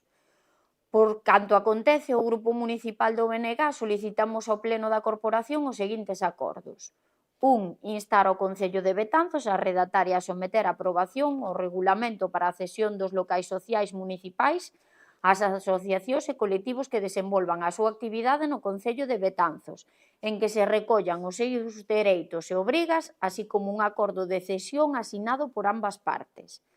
2. Instar ao Concello de Betanzos a estudiar a posibilidade de abrir a cesión temporal dos locais sociais municipais a entidades e colectivos que non sexan estrictamente asociacións, constituídas formalmente con un CIF, mais que desenvolvan a súa actividade no Concello de Betanzos. E 3. Facultar a Alcaldía e a Concelleira en quen delegar a tomar cantas medidas sexan necesarias para cumplir estes acordos. Grazas. Moitas grazas. Voceiro popular ten a palabra. Ben, entendemos que a regulación do uso dos locales sociais pois é unha medida necesaria, ben porque ter información precisa do uso e ocupación dos locais pois pode dar información importante, pois, por exemplo, para facer mantemento preventivo destes locales e que estén sempre nas mellores condicións posibles para a veciñanza. Por outro lado, a regulación permitiría tamén facer un uso máis equitativo dos locais sociais, evitar esa sensación que hai en algúns colectivos de apropiación dos locales por parte de algúns grupos, esa sensación que os veciños nos están trasladando. Por outra banda, entendo que no punto 2 o que solicitan é abrir ao uso dos locais a asociacións sin CIF, é dicir, a grupos. Vale, perfecto. Entendemos que é unha medida importante porque os grupos informais debidamente acreditados, lógicamente, con un responsable, con un NIF, etc., pois son a base o caldo de cultivo de futuras asociacións que non deberíamos perder, darlle esa oportunidade de que poidan desarrollar esa actividade sin necesidade de estar constituídos con un CIF. Por lo tanto, basándose nesto, pois, lógicamente, unha moción constructiva, entendemos que é boa para a veciñanza e, por lo tanto, imos votar a favor. Grazas. Moitas grazas. Voceiro do Grupo de Goberno ten a palabra. Grazas, alcaldesa. Ben, pois pouco debate pode existir nunha moción coa que estamos de acordo no seu contido, coa exposición de motivos, mais en canto aos acordos que se postulan, quizás se deben facer algunhas apreciacións. Xa existe un regulamento que recolle todos aqueles puntos relativos a dereitos e obrigas das asociacións betanceiras, así como requisitos para facer uso dos diferentes locais sociais. Vou tratar de resumir o seu contido, indo ata o artigo 3, onde se especifican os dous tipos de cesión contempladas, cesións puntuais para desenvolver actos concretos e extraordinarios, con datas e horas predeterminadas, por exemplo, cumpleanos, actos políticos, reunións de veciños, eventos culturais, etc., e cesións anuais para o funcionamento ordinario das actividades propias dunha asociación. Se pasamos aos artigos 10 e 11 deste regulamento, atopámonos cos dereitos das asociacións cesionadas no artigo 10 e as obrigas das asociacións cesionadas no artigo 11. E xa no artigo 12 especificanse ata 5 normas xerais de funcionamento dos locais. Seguindo co primeiro dos acordos que se plantexan na moción, instase a que se recolla un acordo de cesión asinado por ambas partes, Concello e Asociación, mas iso é algo que tamén se está a facer. Trae, por exemplo, un exemplo de convenio regulador de cesión dun local municipal, onde dunha parte firma a parte do Concello e da outra firma un representante dunha asociación, neste caso dunha asociación de veciños, na que se contemplan uns antecedentes, unhas condicións da cesión do local e a firma do Concello, da Asociación e do Secretario Municipal.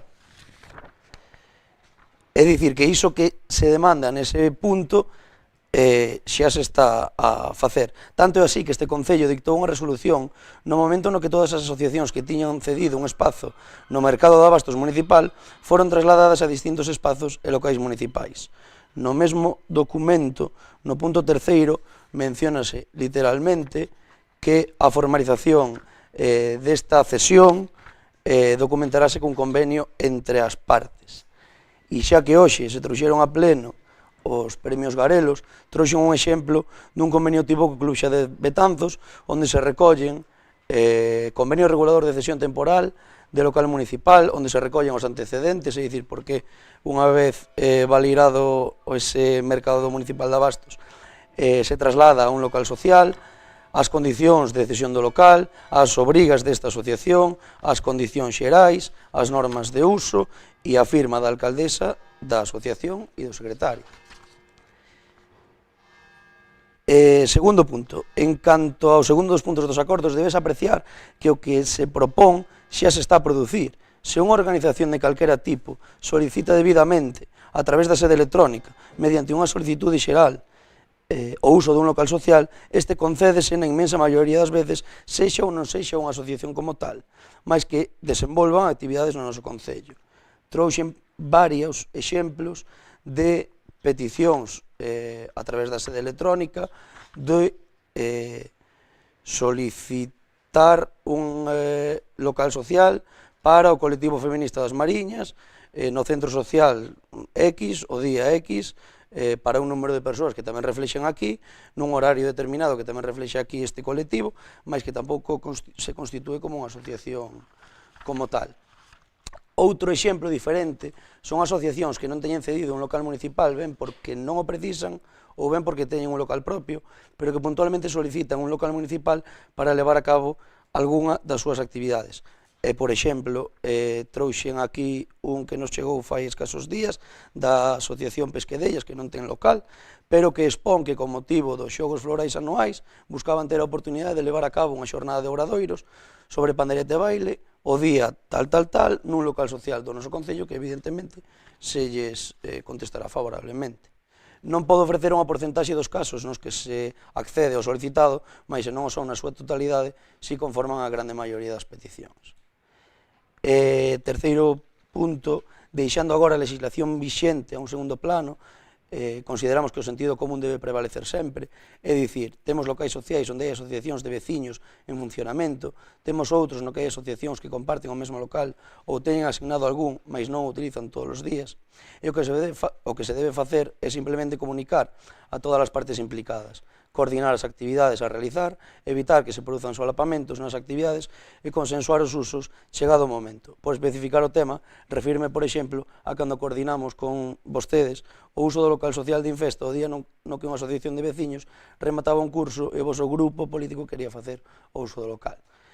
Se se dá o caso de existir dúas actividades incompatibles no mesmo local social, á mesma hora, o mesmo día, o Concello agotará todas as vías posibles para poder desenvolver as actividades, ben consensuando a banda horaria, ben ofrecendo outro local, etc.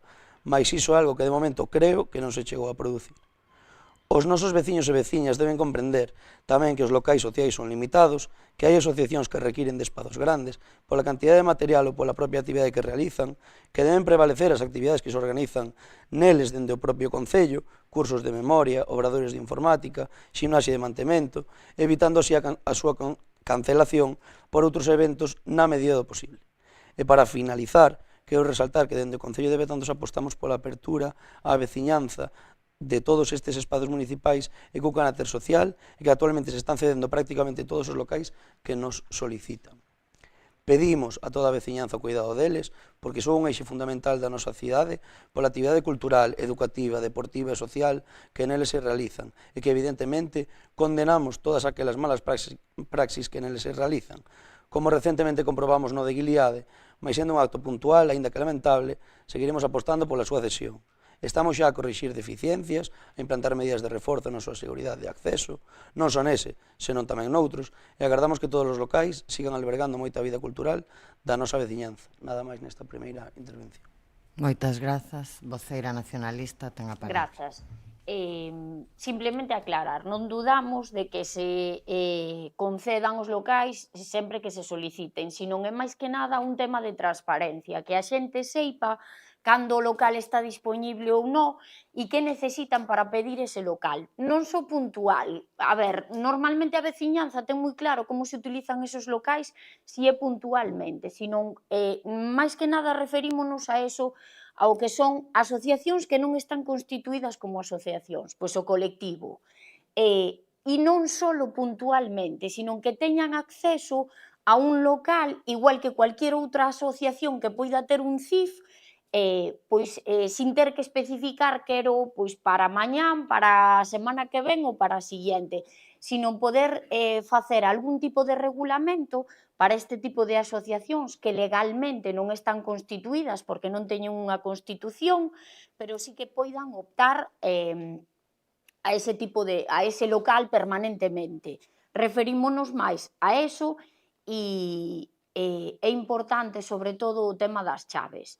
É dicir, consideramos que é importante facer un inventario de todos estes locales e de como se posúen as chaves, máis que nada porque en algún momento pois é complicado acceder a eles ou as chaves están non se sabe moi ben onde, e consideramos que é importante a información, é dicir, que a xente que queira disfrutar do local seipa a que se ten que ater, porque é verdad que podemos alegar a conciencia de cada un, pero a veces esas cousas non funcionan, é dicir, é mellor deixar por escrito as obrigas que ten cada parte e as opcións que ten cada parte nun documento no que todo o mundo poida acceder.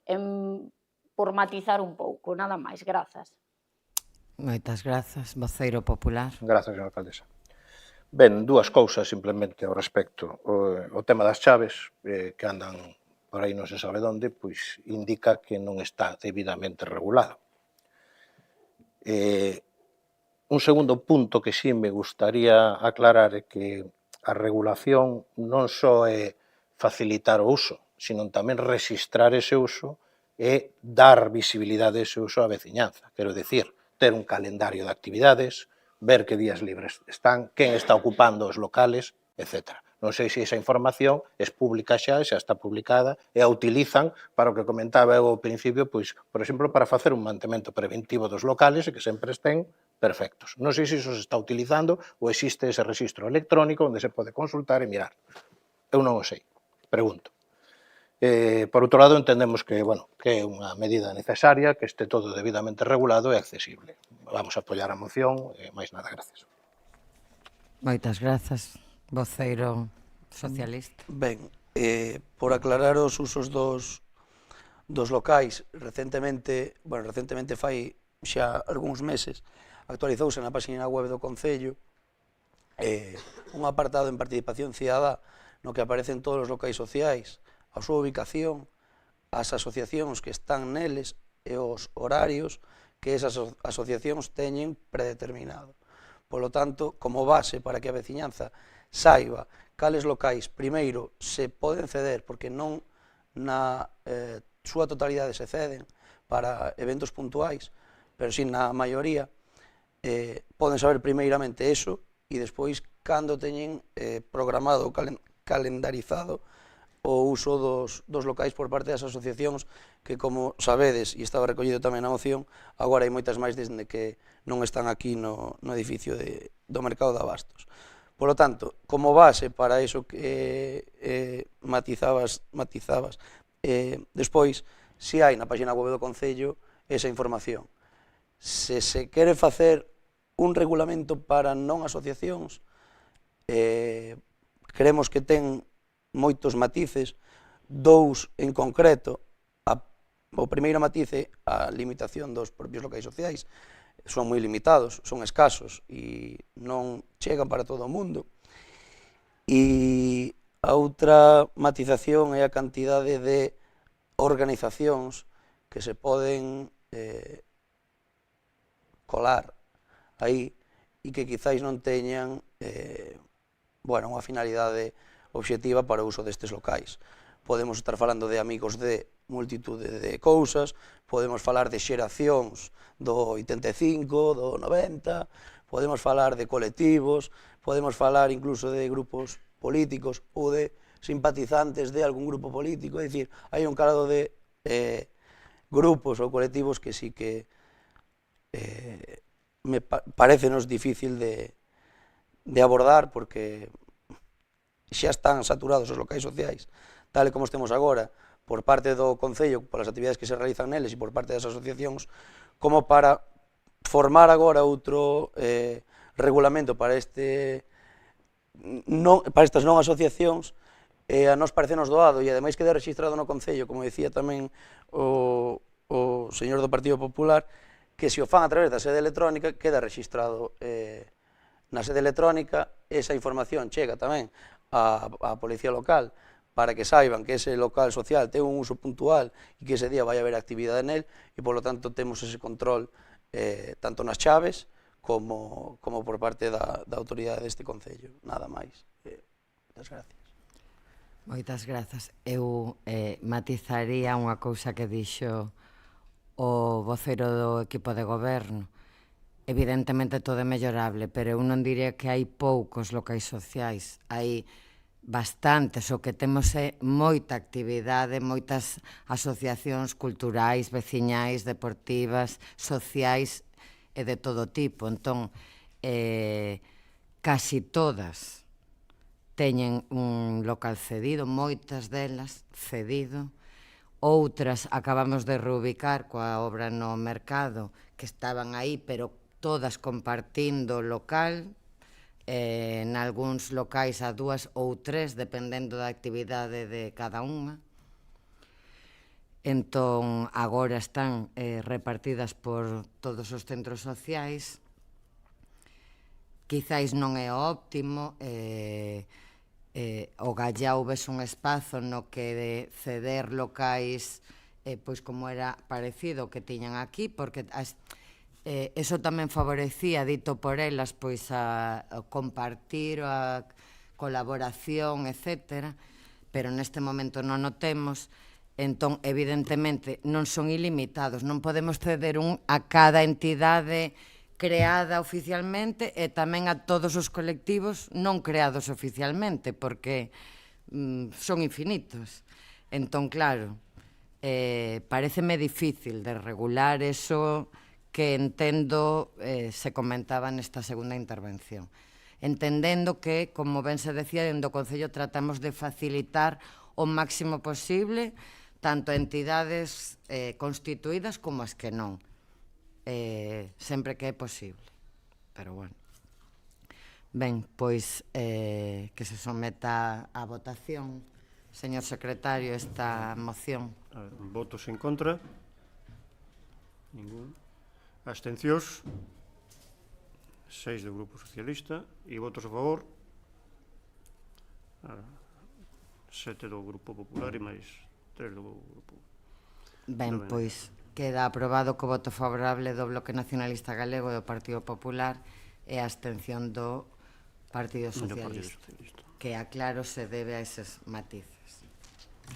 Punto seguinte. É o punto 13, moción do BNG para a mellora da rede de saneamento municipal. Voceiro nacionalista ten a palabra. Moitas grazas, señora alcaldesa. O Concello de Betanzos conta a día de hoxe cunha rede de abastecemento de auga potável, de saneamento e de sumidoiros que presenta un estado moi mellorável. Trátase dunha infraestructura construída hai varias décadas, na que non se realizaron obras de alcance que mellorasen a fondo o seu estado. A veciñanza estáse a habituar ás roturas frecuentes da rede que levan consigo o levantamento e corte de rúas e outros problemas que, en ocasións, tamén levan ao corte do servizo de abastecemento de auga potável. Estas roturas prodúcense con frecuencia no núcleo urbano, mas tamén se teñen detectado problemas na zona rural do Concello, en especial na zona de Casas Novas e no Tarreo en Infesta, e no casco histórico, onde os veciños das rúas dos Plateiros e do Hórreo nos falan de sumidoiros que se desbordan e de casas anagadas de augas pluviais e fecais. No Bloque Nacionalista Galego vimos denunciando ao longo dos anos a problemática que lle afecta á rede de abastecemento de auga e á rede de sumidoiros, constituídos hai décadas, cun material que non soporta ben o paso dos anos, o fibrocemento.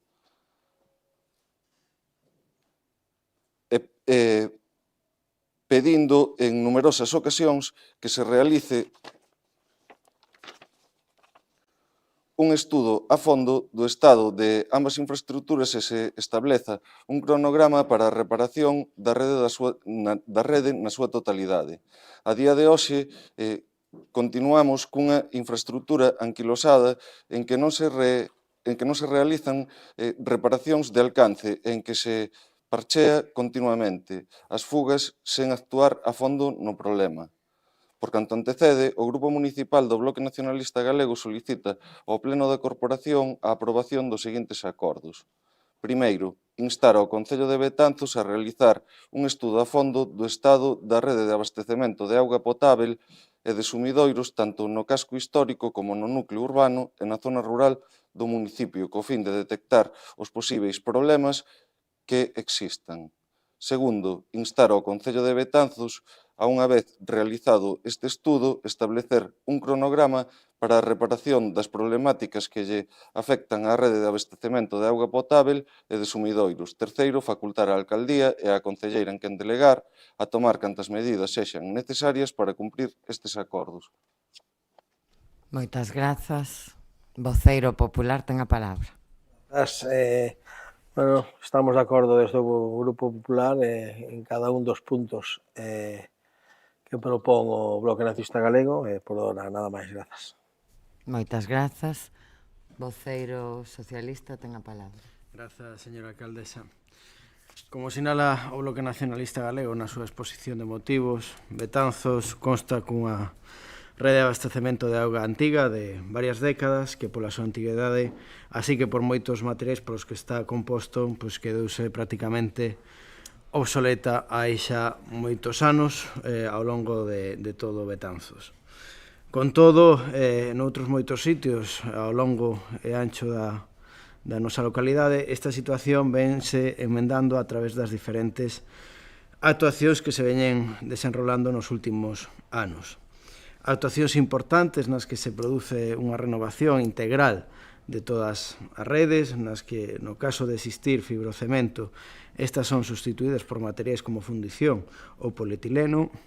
Claros exemplos destas actuacións son Rúa da Cerca, Santa María, Enrique IV, Rúa da Marina, Rúa Venezuela, Tomás da Pena, Cañota, Cruz Verde, Rollo, Castelao, Alexandre Bóveda, Rosalía de Castro, Pintor Seijo Rubio, alcalde de Becaría, e fai xa uns anos a Avenida Jesús García Naveira. Rúas nas que se renovou, como dicía, a totalidade das redes por materiais que evidentemente cumplen a normativa en vigor.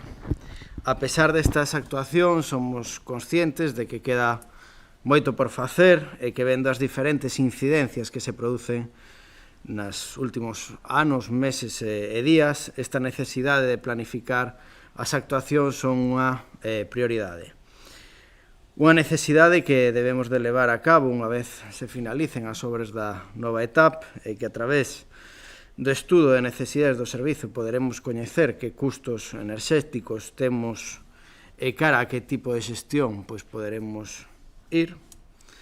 E por iso que nese sentido xa estamos a traballar no sistema de abastecemento en alta, onde se está elaborando un anteproxecto para completar estas necesidades de captación, como son a ETAP, como é a impulsión da auga ou a actuacións en depósitos non contemplados no proxecto de mellora que se está executando na actualidade. De outra banda, e como xa mencionei tamén en plenos anteriores, e que non deixa de ser importante, as necesidades da rede de saneamento e depuración xa están recollidas no Plan Director de Saneamento, en as que tamén se debe de actuar cun cronograma de actuación. Pero para todas estas actuacións, como xa dixen, cando falábamos de rede de saneamento, o financiamento e a cooperación entre administracións é o máis importante. Neste sentido, e na relación coas actuacións que acometemos nos últimos anos, estas sempre foron executadas con fondos propios, así como con fondos procedentes da Deputación da Coruña a través dos plans de obras e servizos. Por tanto, xa para finalizar, esperemos que esa cooperación tamén sexa extensible a outras administracións como a Xunta de Galicia e que máis pronto que tarde poidamos ter totalmente renovada tanto toda a nosa rede de abastecemento como a rede de saneamento. Nada máis nesta primeira intervención. Moitas grazas. Voceiro nacionalista ten a palabra. Moitas grazas, señora alcaldesa. É unha rede de saneamento que temos que mellorar pouco a pouco. No acordo de investidura da alcaldesa o pasado ano incluímos un estudo da situación das redes, tanto a de abastecemento de auga como de saneamento, e tamén da posibilidade da súa xestión directa polo Concello. Pasado xa un ano, vendo as continuas roturas e os problemas que causan á veciñanza, pensamos que é importante avanzar neste tema e poñer un cronograma para buscar unha solución á situación. E para iso pedimos o apoio a todos os grupos da corporación para mellorar a vida dos veciños e veciñas e resolver esta situación. Moitas grazas. Moitas grazas. Voceiro popular. Boas tardes.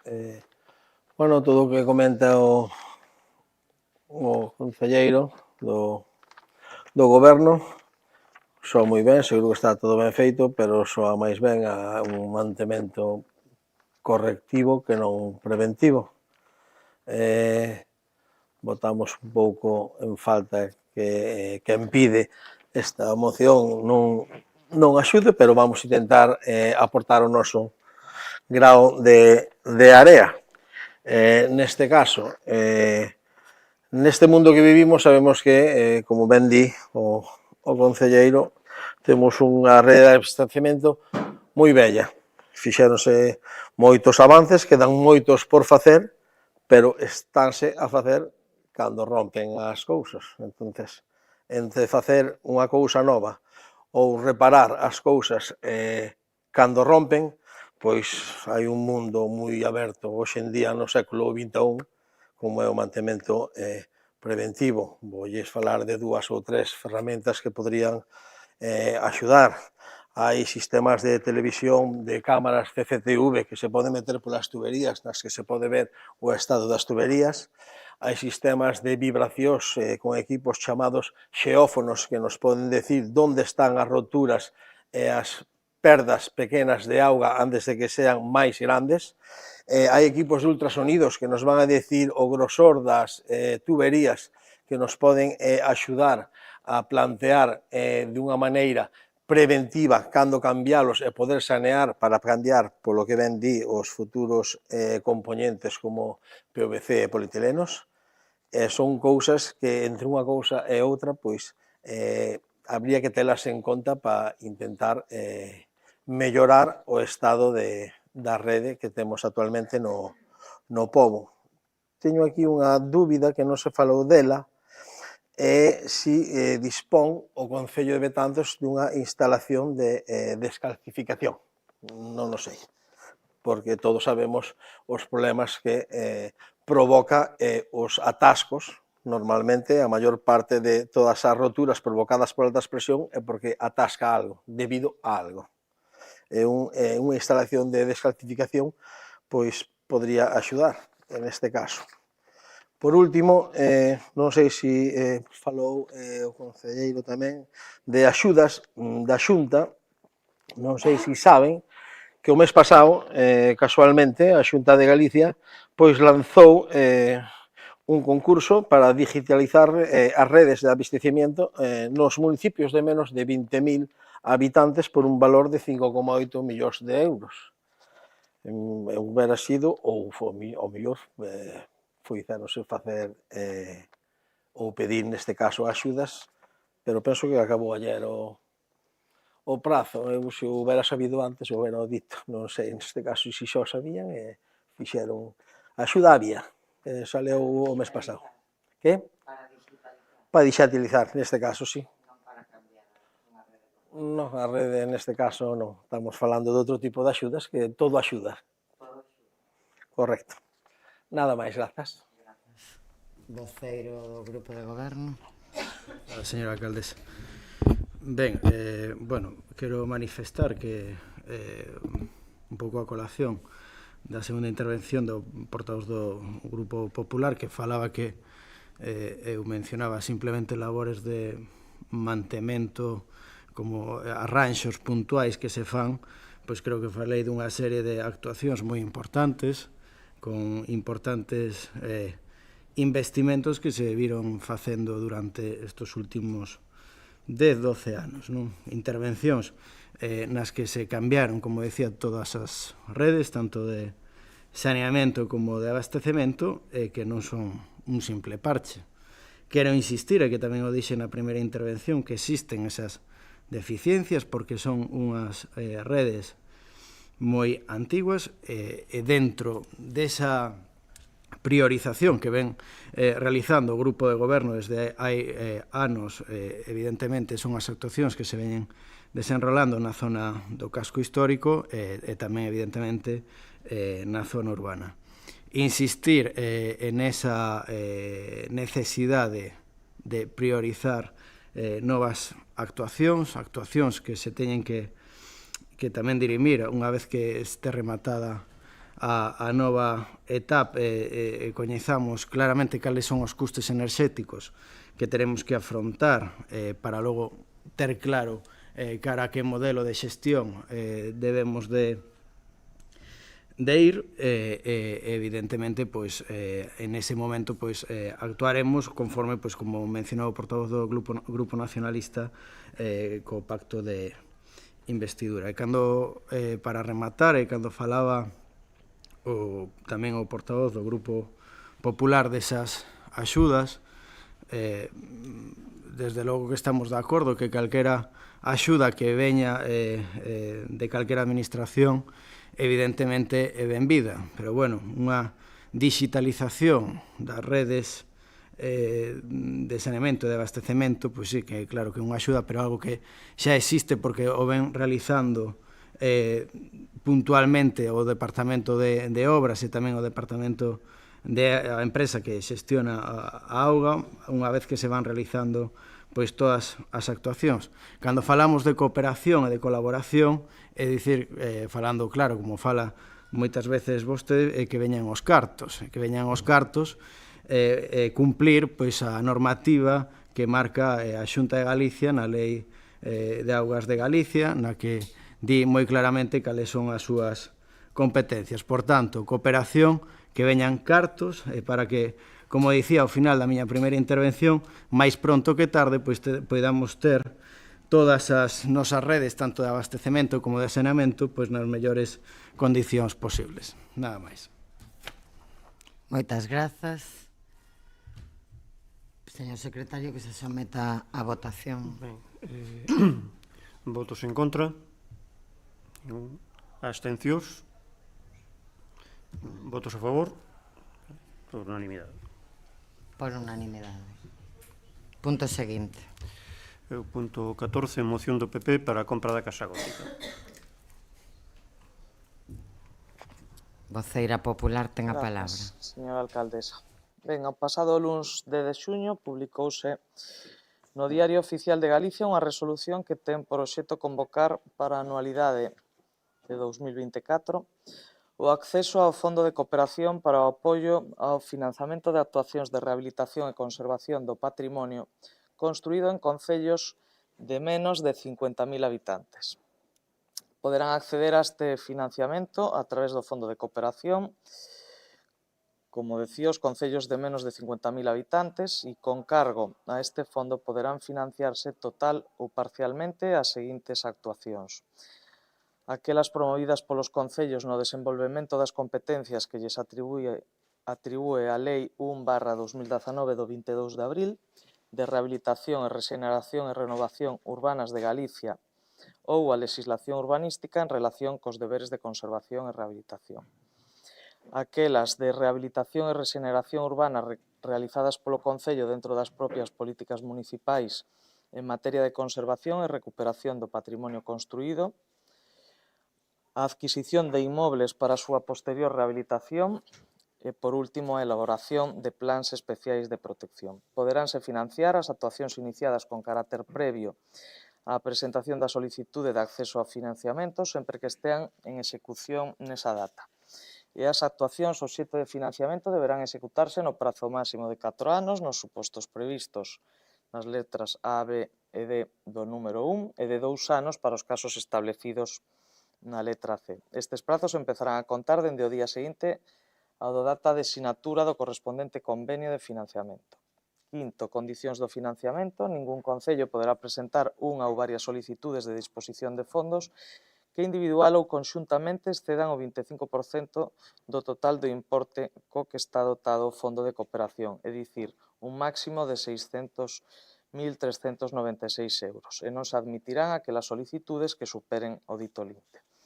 O prazo para a reposición das cantidades percibidas con cargo ao Fondo de Cooperación será o establecido na resolución de aprobación do financiamento sen que poida exceder os 8 anos contados dende o día seguinte ao da data da formalización do correspondente convenio. E a reposición das cantidades correspondentes a cada anualidade deberá realizarse antes do 30 de setembro de cada ano.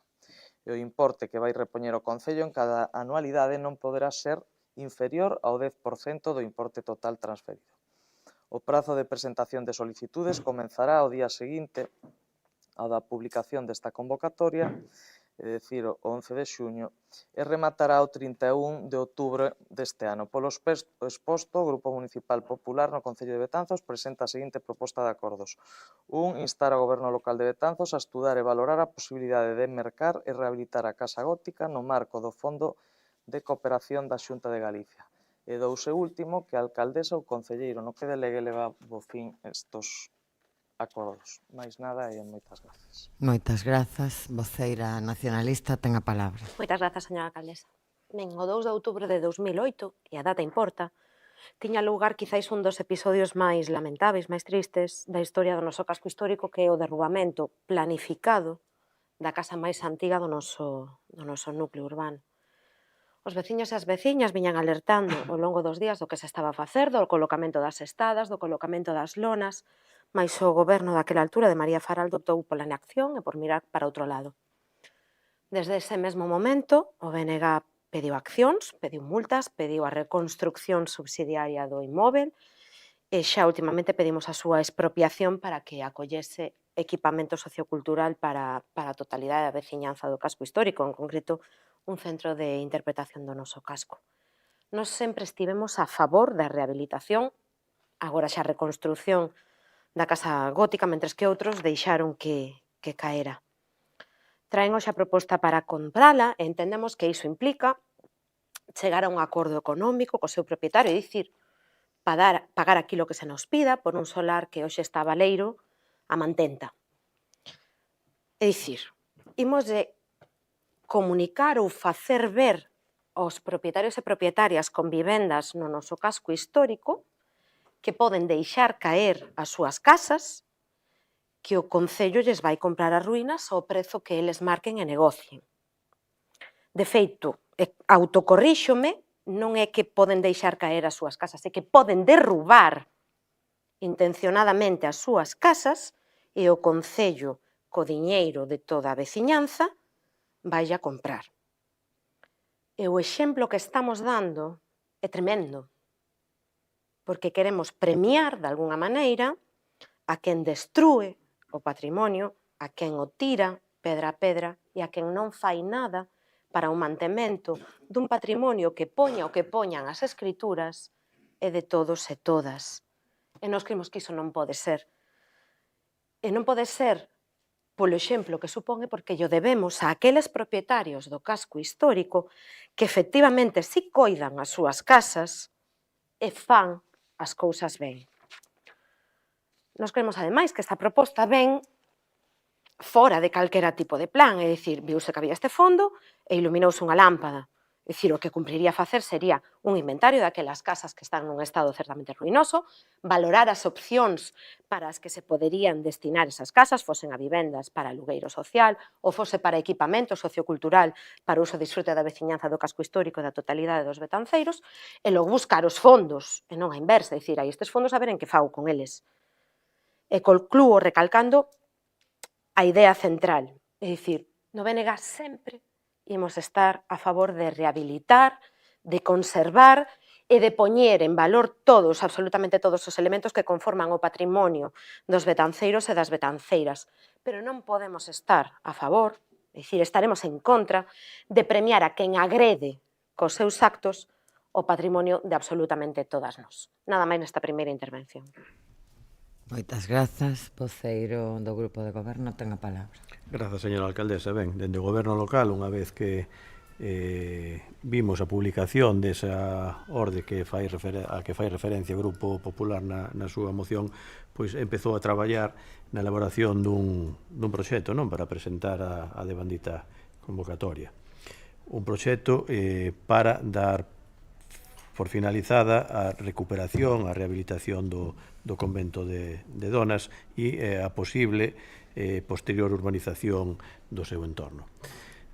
Como ben saben, ese edificio recuperouse en parte dentro dun plan provincial da Deputación Provincial da Coruña, pero no desenvolvemento das obras levadas a cabo apareceron novos condicionantes, como foi a aparición dunha rampla de entrada, o que mudou a cata cero da edificación, e houbo que mudar o desmonte da parcela, baixar a cota e ir facendo traballos a maiores dos que se recollían no proxecto inicial. Polo tanto, con esa cuantía de subvención e que chega municipal, pois se recuperou o convento de Donas, o edificio existente, pero non na súa totalidade. A día de hoxe, pois, faltalle algún tema por culminar, como son varios equipamentos, non? A climatización, instalación eléctrica, etcétera, etcétera. Polo tanto, creemos que é unha prioridade dar por finalizada esta rehabilitación e a posterior urbanización que non estaba contemplada nese proxecto, e é no que estamos a traballar, non, para presentar nesta convocatoria. A situación da Casa Gótica, evidentemente, é un ben patrimonial do noso concello, de titularidade privada, evidentemente, e é bastante diferente e singular, non, o que estamos a falar do convento de Donas. Entendemos que a proposta que realizan vai encaminada de forma positiva a recuperar unha edificación do noso casco histórico, unha edificación singular e única, pero entendemos que a día de hoxe a situación é complicada, non? E vou explicar o porqué, aínda que xa prácticamente o deixou clara con total claridade a voceira do Grupo Nacionalista. A día de hoxe, tras varias sancións impostas polo Concello polas incumprimentos das órdenes de execución que están pendentes de pagamento, pois iniciouse un expediente por vía de apremio que temos delegada na Deputación Provincial da Coruña para tratar de cobrar esos importes das sancións impostas por esos incumprimentos de orden de execución, por obras que tivo que realizar o Concello de medidas urgentes e de forma subsidiaria para estabilizar a fachada lateral da Casa Gótica, ou pola execución subsidiaria da reedificación das envolventes da dita edificación. O importe inicial desta orden de apremio eran de 279.000 euros, recollía unha multa de 6.000, outra multa de 3.000, esos 21.000 euros das obras de medidas urgentes da fachada lateral e uns 250.000 euros que logo de que o Concello encargase un proxecto para esa reconstrucción das envolventes. Reconstrucción que cuantifícase en 250.000 euros. Por lo tanto, está sin pagar esas cantidades debido aos recargos e aos intereses que ao longo do tempo se van xenerando ao non facer fronte a propiedade desta orde de apremio que se iniciou en 279.000 euros, pois a día de hoxe a débeda está en 357.000 euros e subindo. Polo tanto, entendemos que o Concello non pode gastar diñeiro, nin debe gastar diñeiro público en adquirir un ben cuxa propiedade ten na actualidade unha débeda co Concello de máis de 350.000 euros e que non hai visos de que faga fronte a ela ata que finalice a vía de apremio. Son situacións delicadas, xa hai embargos en contas bancarias e a Deputación iniciou e non vai a parar ata que consiga cobrar o que a propiedade da Casa Gótica lle debe aos betanceros e ás betanceiras, que a día de hoxe, insisto, son 350.000 euros. Por lo tanto, entendo que nin podemos nin debemos de pagarlle a propiedade de quen está incumplindo desta maneira tan flagrante, de quen incumpliu toda a normativa a vida e por haber con ese derrubamento sin ningún tipo de licencia e, polo tanto, mal exemplo lle daríamos aos betanceiros e as betanceiras se aínda por riba lle efectuamos un pagamento. E a propiedade, se tivera interese no seu momento, antes de que se iniciasen todos estes procedementos e esa execución subsidiaria para a reconstrucción da vivenda, pois a Xunta de Galicia estivo en conversas ca propiedade para tratar de metela na área do plan Rexurbe a precio tasado. O único escollo que había eran esos 9.000 euros de multa que o Concello non se podía allanar, que tiña que cobrar sí ou sí, porque o contrario sería prevaricar, e a titularidade da edificación pois considerou que prefería non pagar 9.000 euros que vendería a Xunta de Galicia a vivenda.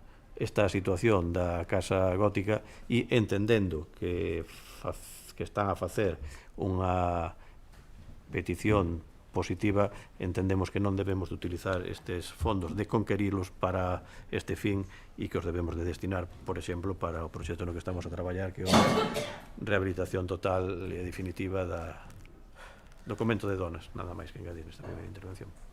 Grazas. Voceira popular ten a palabra. Pois sí, efectivamente é unha proposta en positivo, porque o que non queremos é que continúe a estar como está. Non se trata de premiar a ninguén. O feito de comprar unha casa singular, a máis antiga do noso Concello, non se trata de premiar a ninguén. É un patrimonio que agora mesmo está en mans privadas, con todas esas complicacións, evidentemente, que todos coñecemos, pero que a nosa proposta é que pase a estar ou a pertencer a todos os betanceiros e betanceiras, precisamente pola súa singularidade, precisamente pola súa importancia e por ser unha mostra importante do noso patrimonio. Sí, efectivamente é unha proposta en positivo, non abrimos o doga e se nos empezamos a pensar a ver que ocurrencia temos, non se trata disso. Se trata de tratar de aproveitar unha axuda que hai para recuperar unha casa singular do noso Concello, como acabo de decir. Non é ningunha ocurrencia, non se trata de premiar a ninguén, nin de poñer en valor a ninguén, nin de aplaudirlle a ninguén, que evidentemente xa sabemos todos o que fixo esa persoa. E xa sabemos todos e todas os que vivimos aquí no casco histórico o que nos costa conservar as nosas vivendas. Sí que o sabemos, porque temos galerías de madeira que que hai que amañar, que hai que manter, e evidentemente nadie ten a culpa deso, cada un decide onde vive, lóxicamente. Non se trata de premiar a ninguén. O que non queremos é que primeiro, unha casa, como decía, importante, este como este, igual que non queremos que na Rúa Santiago este como este, dende hai 4 meses. E que facemos? Se o propietario non fai nada, nós tampouco, non facemos nada. Deixamos que caiga todo e marchamos para a casa e todos están contentos. Non se trata de premiar, se trata de propoñer. Non lle gusta, non hai ningún problema, quero dicir, aquí cada un ten as súas opcións, evidentemente non é obrigatorio apoialas, pero creo que non se trata de ningún disparate o que estamos propoñendo. Porque a outra proposta cale, que siga como está. Uns temos unhas opinións e outros teñen outras e, evidentemente, cada un saberá o que di, o que pensa. Nada máis e moitas gracias. Moitas grazas, voceira nacionalista.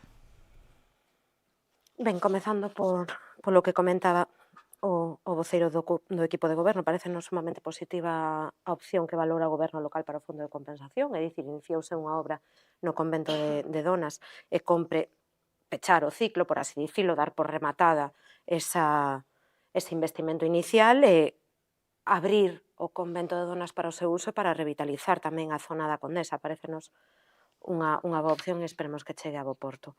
E a respecto das palabras da voceira do Partido Popular, o problema é que non hai casa. Non hai casa que rehabilitar, xa non a hai. E se non a hai é porque alguén a deixou caer. Alguén a tirou e outros miraron para outro lado. E quizáis non se queira premiar, vale? Non digo que propositadamente a intención do Partido Popular de Betanzos sexa premiar a esta persoa en concreto, contra que non temos nada, mas que non actuou de maneira oportuna, e iso a vista está. Mas, efectivamente, ese é o pouso que queda entre os veciños e as veciñas. É dicir, temos, efectivamente, un propietario que non actuou ben, e agora a opción que se dá é comprar coa súa negociación ao seu beneplácito. Non, a opción que hai é a expropiación, ir ao xustiprezo e pagar por un solar que está baleiro, por desgraza, para todos e para todas. Xa non hai unha casa singular, hai un solar baleiro. E esa é a nosa proposta. Leva sendo ao longo de todos os anos, porque sempre estaremos coa rehabilitación, coa reconstrucción, coa conservación e coa posta en valor do patrimonio, pero non ao prezo que sexa, facendo as cousas ben e apoiando a quen fai as cousas ben desde o inicio ata o fin. Nada máis, e reitero que o noso voto vai ser contrario. Moitas grazas, voceiro do Grupo de Goberno. Nada máis que comentar simplemente sobre a Rúa Santiago. O Concello actuou con todas as ferramentas. No momento que esas vivendas tuveron, caeu parcialmente unha delas, ditou unha orden de execución de ruína. En caso de que non cumprise, así se lle advertiu, e utilizando a ferramenta da nova ordenanza que aprobamos recentemente, se lle ia aplicar a venta forzosa, é dicir, sairían a subasta as 3 vivendas, o propietario presentou licencia de demolición e o Concello otorgoulla en base aos prazos legais. 3 meses para o inicio das obras de demolición e 6 meses para a finalización. Recentemente acaba de solicitar unha ampliación do prazo de iniciación das devanditas obras que non de finalización, e os servicios técnicos yo denegaron en base á situación da rúa. Por lo tanto, estamos a actuar con todas esas ferramentas que temos a nosa disposición e, evidentemente, respetando os dereitos dos propietarios e das propietarias. E sobre a casa gótica, a única solución é que dunha vez por todas Diputación consiga cobrar ese apremio e seguir aplicando as ferramentas que dispoñemos, e se ten que sair a venta forzosa a parcela ou incluíla no inventario municipal de solares, pois sempre cando poidamos facelo de forma legal, pois farase para tratar de recuperar, pero entendo que non estamos en condicións, incluso entendo que non se dan condicionantes legais para que poidésemos facer fronte ao pagamento dun contrato de compraventa con alguén que ten unha débeda tan importante polo Concello que non deixa de ser unha carga sobre esa propiedade. Nada máis que engadir e reiterar que o noso voto vai a ser desfavorable a esta proposta en base ao que digo e ao que manifestamos, e que xa estamos preparando tamén para concorrer para dar por finalizado a rehabilitación do convento de Donas, que é a edificación máis antiga en pé do Concello de Betanzos. Moitas grazas. Entendendo, como decía o voceiro socialista, que a proposta do Partido Popular nace en positivo, e así o entendimos ao ler a moción, para que o Concello se faga cunha propiedade singular do casco histórico, que está como está dende hai moitos anos. E entendendo eso en positivo, eu quero facer varias apreciacións. Todo o que explicou o voceiro socialista, pero que os servizos urbanísticos e xurídicos do Concello levan moito tempo traballando na dirección que se está a desenvolver, que xa está en vía de apremio, como explicaba o voceiro do grupo de goberno, e entendemos que o camiño debe ser ese. Rematar esa vía e poder facernos, acabará probablemente sendo municipal, pero non negociando unha compraventa coa propiedade. Que, por outra banda, si a Xunta tratou de facer no seu momento, sabémolo de forma... Estamos seguros, vostede, eu tamén o estou, de que foi así, de que se tratou de chegar a un acordo e de que foi imposible. Entón, entendendo en positivo, creemos que ese non é o camiño axeitado, senón outro, no que se leva traballando tempo. En relación ao que comentou da Ría Santiago e de situacións que se poden dar noutras propiedades, os propietarios e as propietarias teñen que ter conciencia, e creo que a corporación debemos tamén trasladar esa mensaxe de que teñen unha serie de obrigas e responsabilidades coas súas propiedades. Pasa como algo parecido ao tema das malezas. Eu comprendo que haberá situacións en que situacións socioeconómicas non o fan posible porque non é sinxelo. Hai outros problemas de multiherencia, de moitos. Pero non deixan de ter unha responsabilidade sobre esa propiedade que teñen. Entón,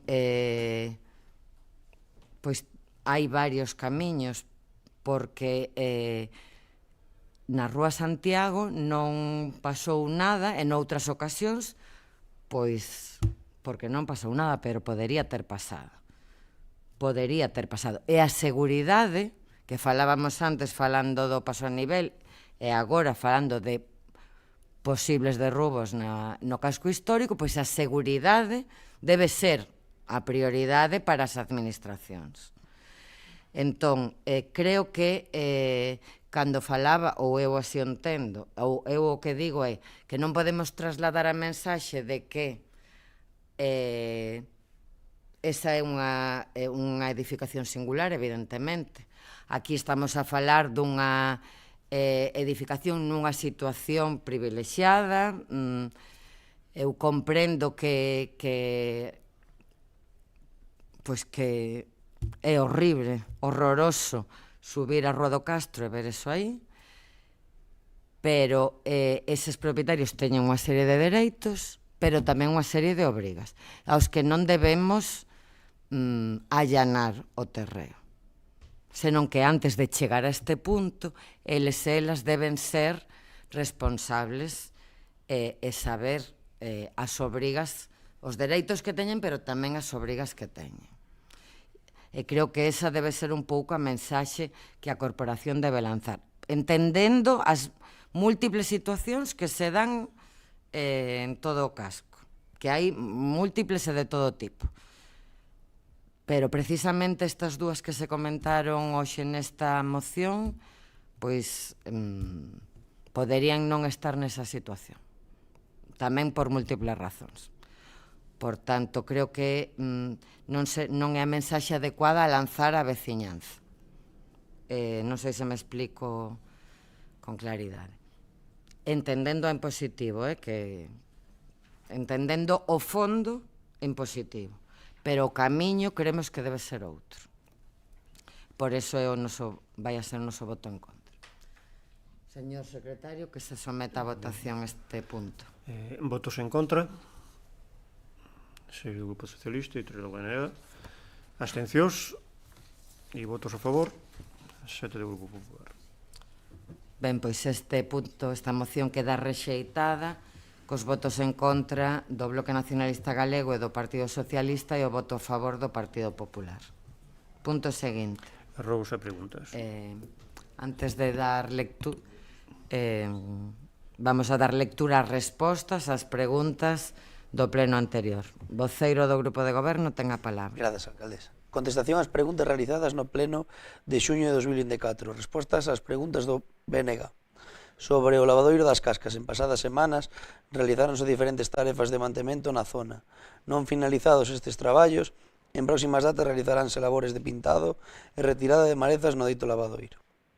Respecto a unha antena de telefonía na zona dos Remedios, a dita antena conta con verificación favorable de comunicación previa de obras non suxeitas a licencia, conforme a Lei 9/2013 do 19 de decembro e a Lei 2/2016 do Solo de Galicia, polo que a licencia de instalación tramitouse en base ao réxime de comunicación previa de obras en virtude dos artigos 142.3 da Lei do Solo de Galicia e 360.2 do Regulamento da Lei do Solo de Galicia.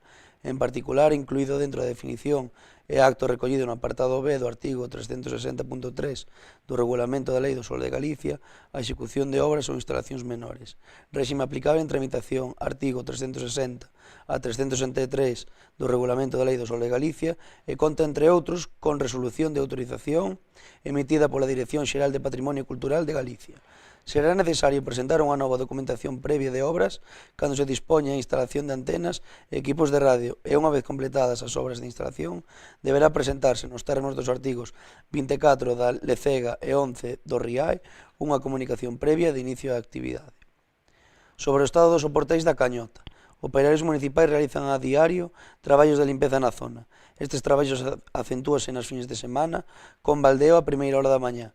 En canto se resolva a controversia xurídica mencionada en pasados plenos, a disposición deste equipo de goberno é a de realizar as obras comprometidas.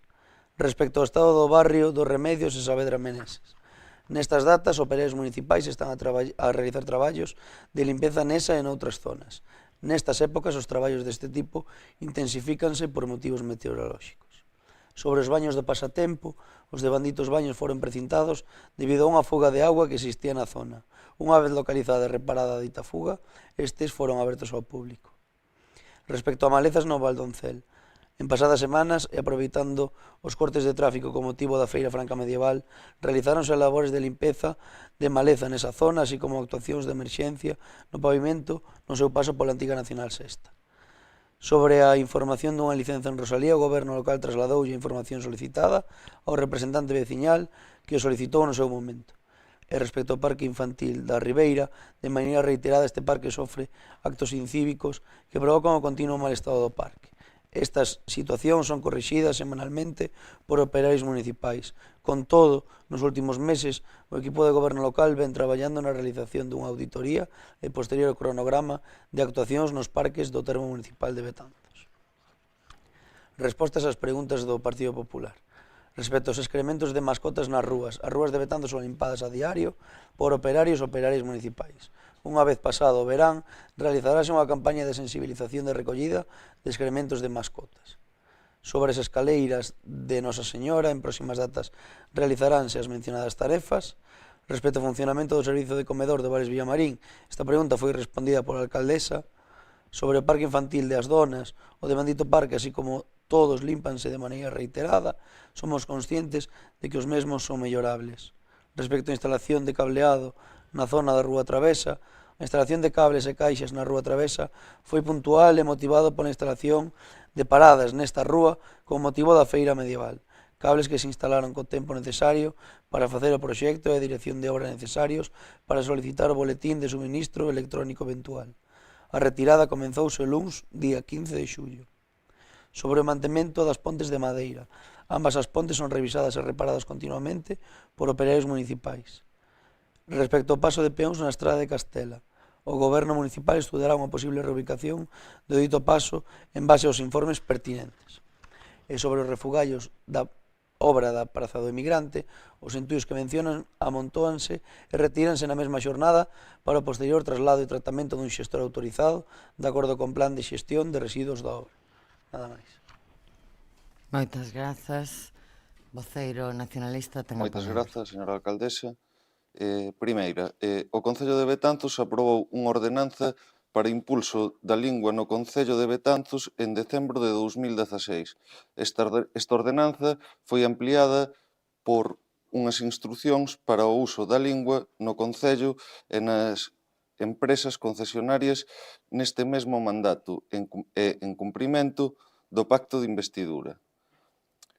Como todos os textos legais que emanan da institución municipal, debe ser cumprida e o Concello debe velar polo seu cumprimento. Desde o Bloque Nacionalista Galego asistimos a un desleixo neste sentido que se ten acentuado nos últimos meses.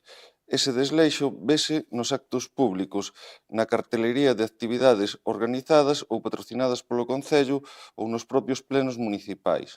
Pode o Goberno local garantir o cumprimento da ordenanza para o impulso da lingua galega en todos os actos, festexos, documentación e cartelería municipal?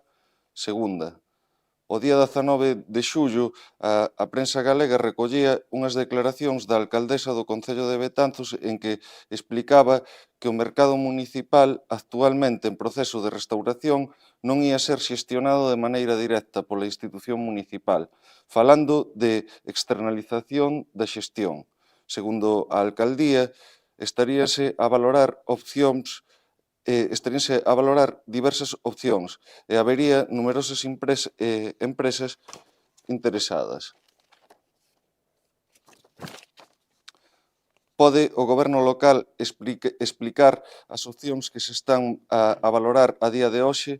Pode, así mesmo, o Goberno local explicar os motivos polos que desbota a xestión directa dun espacio municipal que está a ser rehabilitado con fondos públicos?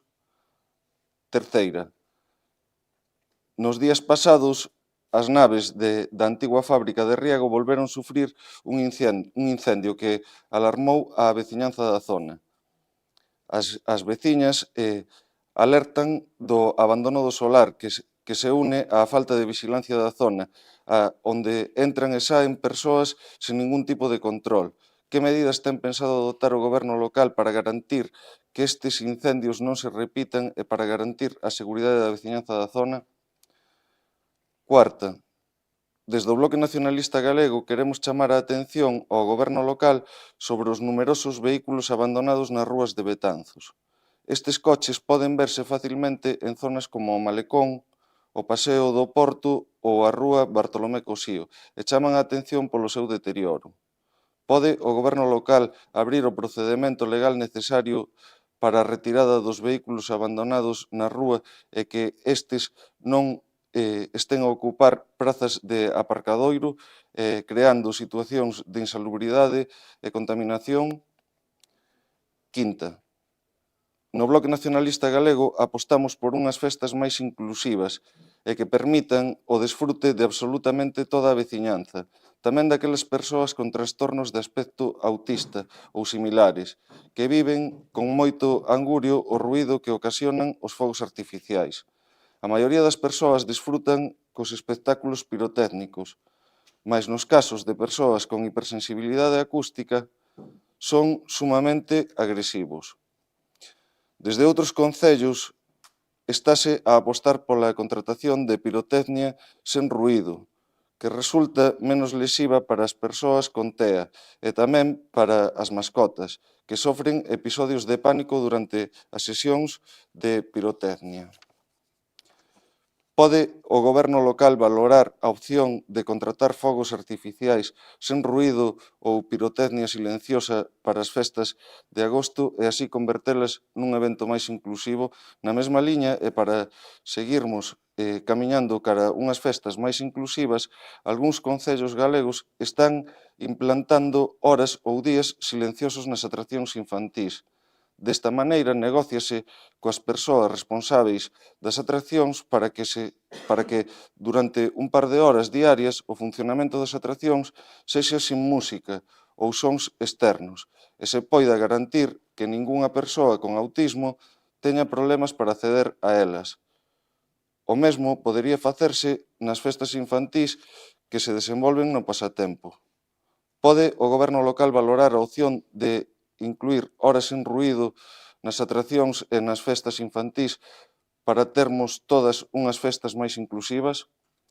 Sexta, Na mesma liña, se que falamos de festas de agosto, o mesmo día en que se celebraba unha sesión plenaria para a aprobación de 3 recoñecementos extrajudiciais de crédito para o pagamento de facturas pendentes, o Goberno local fixo público o cartel das festas patronais.